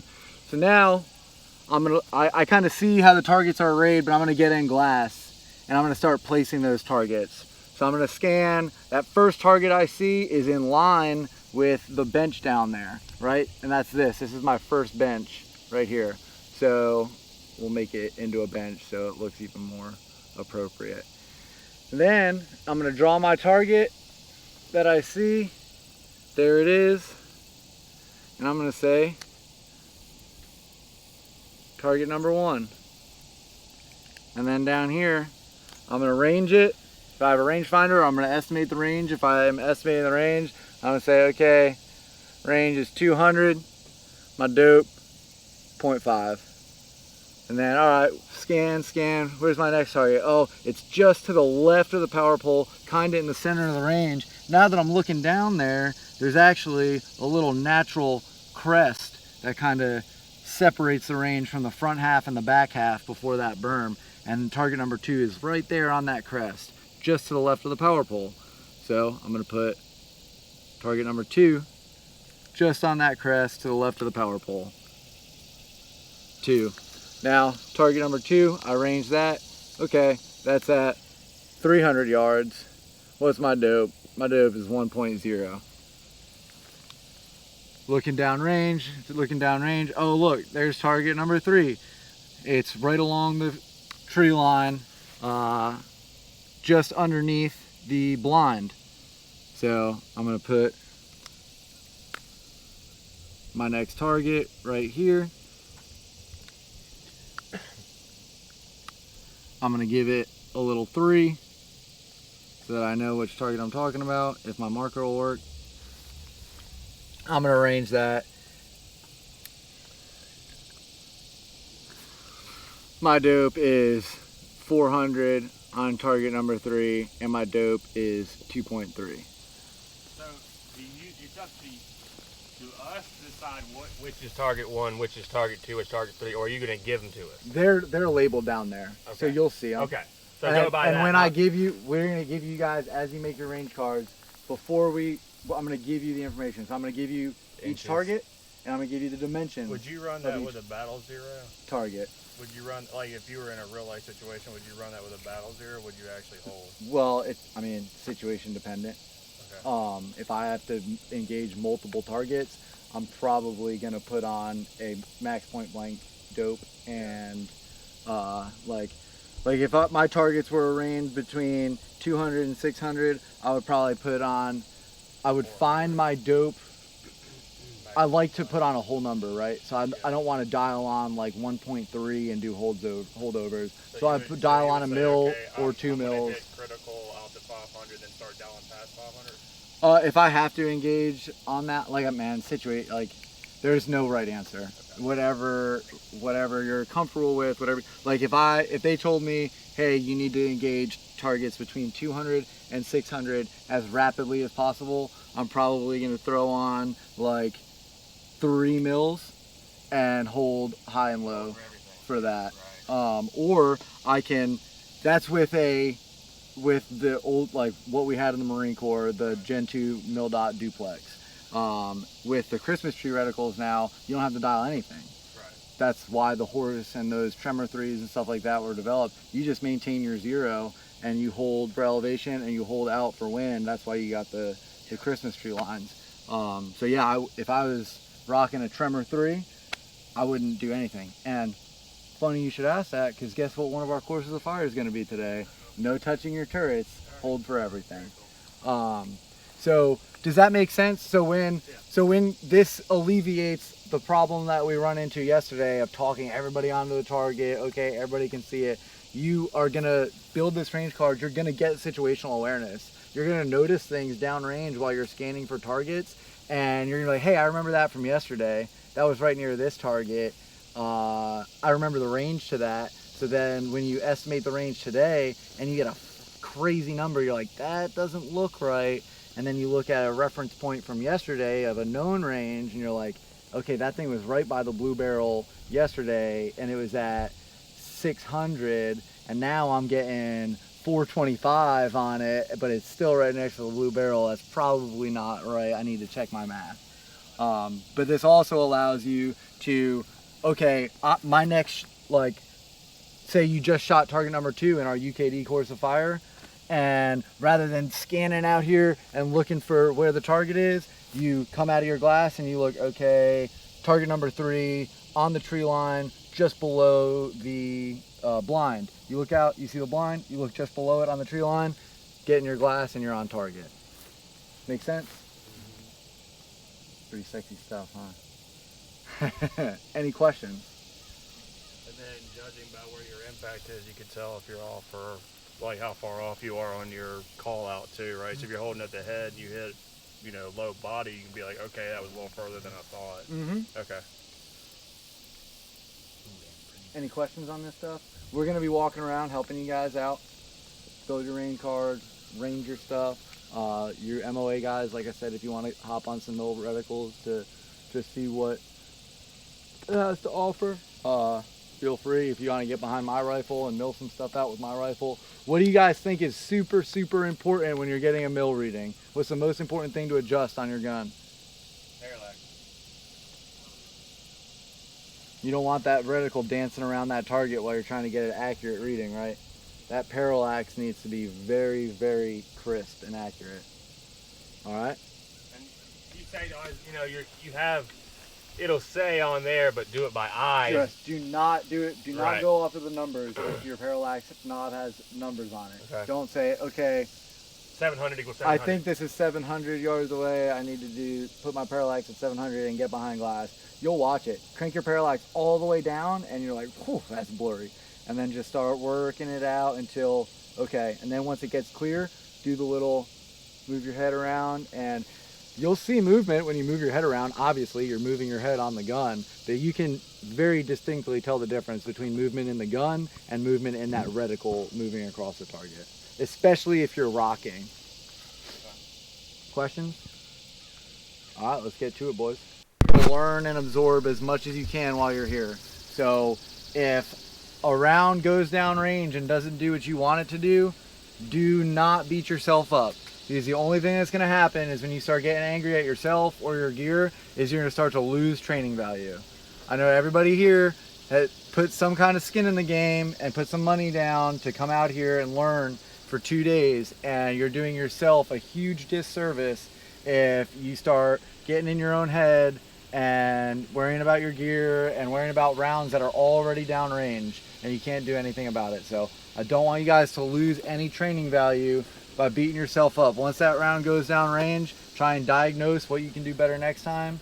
And if you have a problem, we'll talk through it, we'll work through it. We just worked through what Garrett was doing wrong yesterday, and probably if he would have stopped being so angry at himself, he would have gone through and realized, hey, I'm using the way wrong. G7 instead of a G1, which threw everything off about 2 mils. Yeah. And where were all my shots yesterday? 2 mils low. And all it took was sitting down and saying, okay, what do we have plugged in here?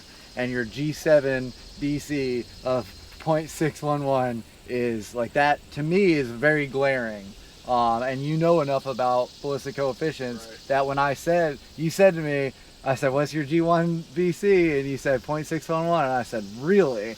And you're like, oh no, that's my, that's my G1 BC. So take your time. Don't start getting behind that 8 ball. And once you start worrying about the last shot, you're going to mess up your next shot. And it's got that snowball effect. So like I said, we're here for training value. You're not here to impress anyone, right? You're not here to impress the fellow students. You're not here to impress the instructors. You get no extra anything for impressing any of us. You just need to worry about learning and getting the most out of this weekend as you can, all right? That's my little spiel on that. But keep killing it. You guys are impressing me.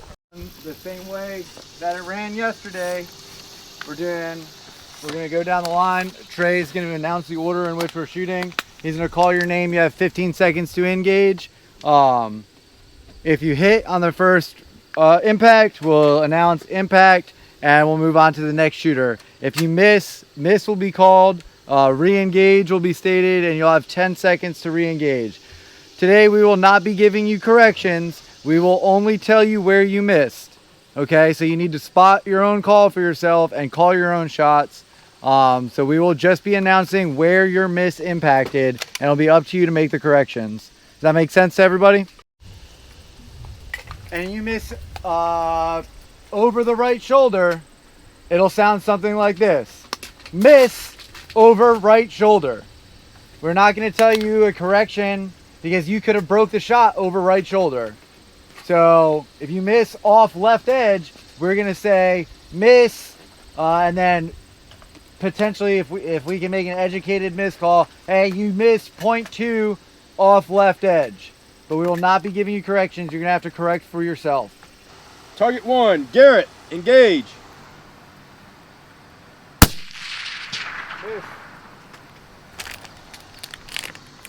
Re-engage. Miss low? Couldn't tell you, man. Definitely missed though. Kicked up dust off to the right. Double miss. Rob, target 1, engage. Do you have the right dope on? Impact. Rufus, engage. Looks like miss off right shoulder, Rufus.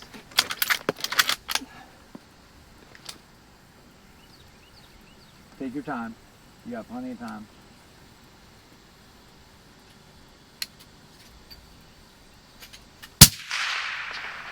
You got miss off right shoulder too? Yeah. Same thing. Yeah, I think it's that jerking it. Yeah. Stacy, engage.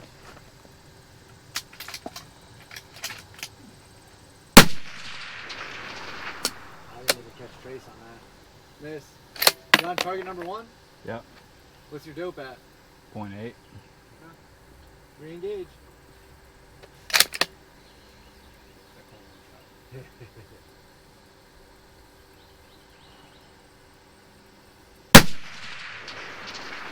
I'm not catching anything. Yeah. D, target 1, engage.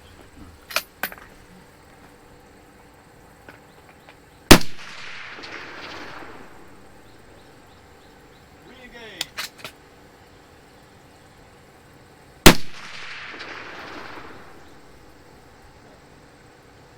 George, target 1, engage.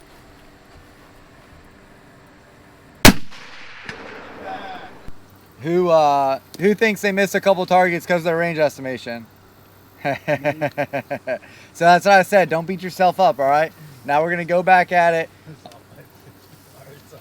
50? Yeah. Hey, but that's, I mean, if you're off by 50 yards on a 300-yard target, you probably... I did also notice that my first couple shots, I was actually up a whole rotation. Yeah, he was up. I was like, 12 mils. So it happens, man. That's why as soon All as right. I hit impact, it was like... Take some time. You've got the true ranges now. Build a dope card for this next course of fire for targets 1 through 10 for the proper ranges. Everybody ready? All right. Target number 1, Garrett. You in glass, Myron? In glass. All right. Target number 1, Garrett. Impact. Target number 1, Rob. Impact. Slow down. Target number 1, Stacy. Slow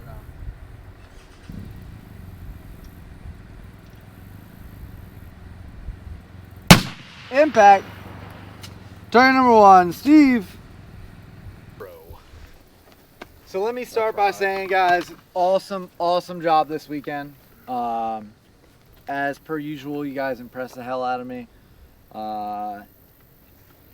This craft, like we talked about at the beginning, it is a very, very difficult craft to, you will never master it. But even to build a foundation and build a core level of competence, it's not easy. It's why not everyone shoots precision rifle. You know, anybody can be fast with a pistol. No, it takes a lot of patience, and it can be very, very frustrating. You guys definitely hammered the fundamentals. You did extremely well. These targets that we're shooting out at 790 yards are 9.5 inches wide. Like, that's, and y'all are hitting them. So there's something to be said for that. I told you guys, like, the Marine Corps Scout Sniper program, they qualify on targets that are 20 inches by 40 inches. Like, you guys, if all this steel was replaced with 20 by 40s, y'all would clear this stuff, right? But this isn't a hug me course. This isn't a course to just, the reason the targets are so small is we want you to know when you miss, right? Because you can miss your point of aim on a 20 by 40 target and trick yourself into thinking that you hit. And that's how you start to get sloppy, and that's how skills start to perish, and that's how you become a good bad shooter, right? But when you have freaking 8-inch by 16-inch targets out at 700 yards, I mean, that's a 2 MOA target. Like, that is a small target. Like, there's probably a rifle in here that has trouble holding 2 MOA at 100, and you guys are banging steel out at 7 and beyond with it. So definitely be proud of yourselves. I'm super proud of you and where you've become. This whole curriculum is designed not to have you leave this course with the feeling of, oh man, I'm an awesome precision rifle shooter. It is for you to recognize, it's to expose you to things that you need to work on and ways to work on them, right? Identifying flaws in your fundamentals and identifying areas that need the most attention. And hopefully over the course of the past 2 days, you've been able to identify that, and kind of you already have a game plan going forward. All right, next time I have the opportunity, this is what I'm going to work on. Dry fire is huge. Just like in any proficiency with any firearm, you should be pulling the trigger on an empty chamber probably 75% of the time, if not more. So that being said, I'm super proud of you guys. You did awesome.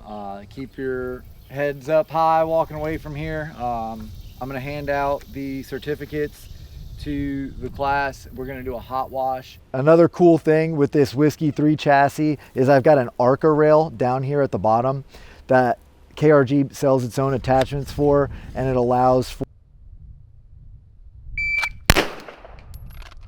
53. And that was a 49.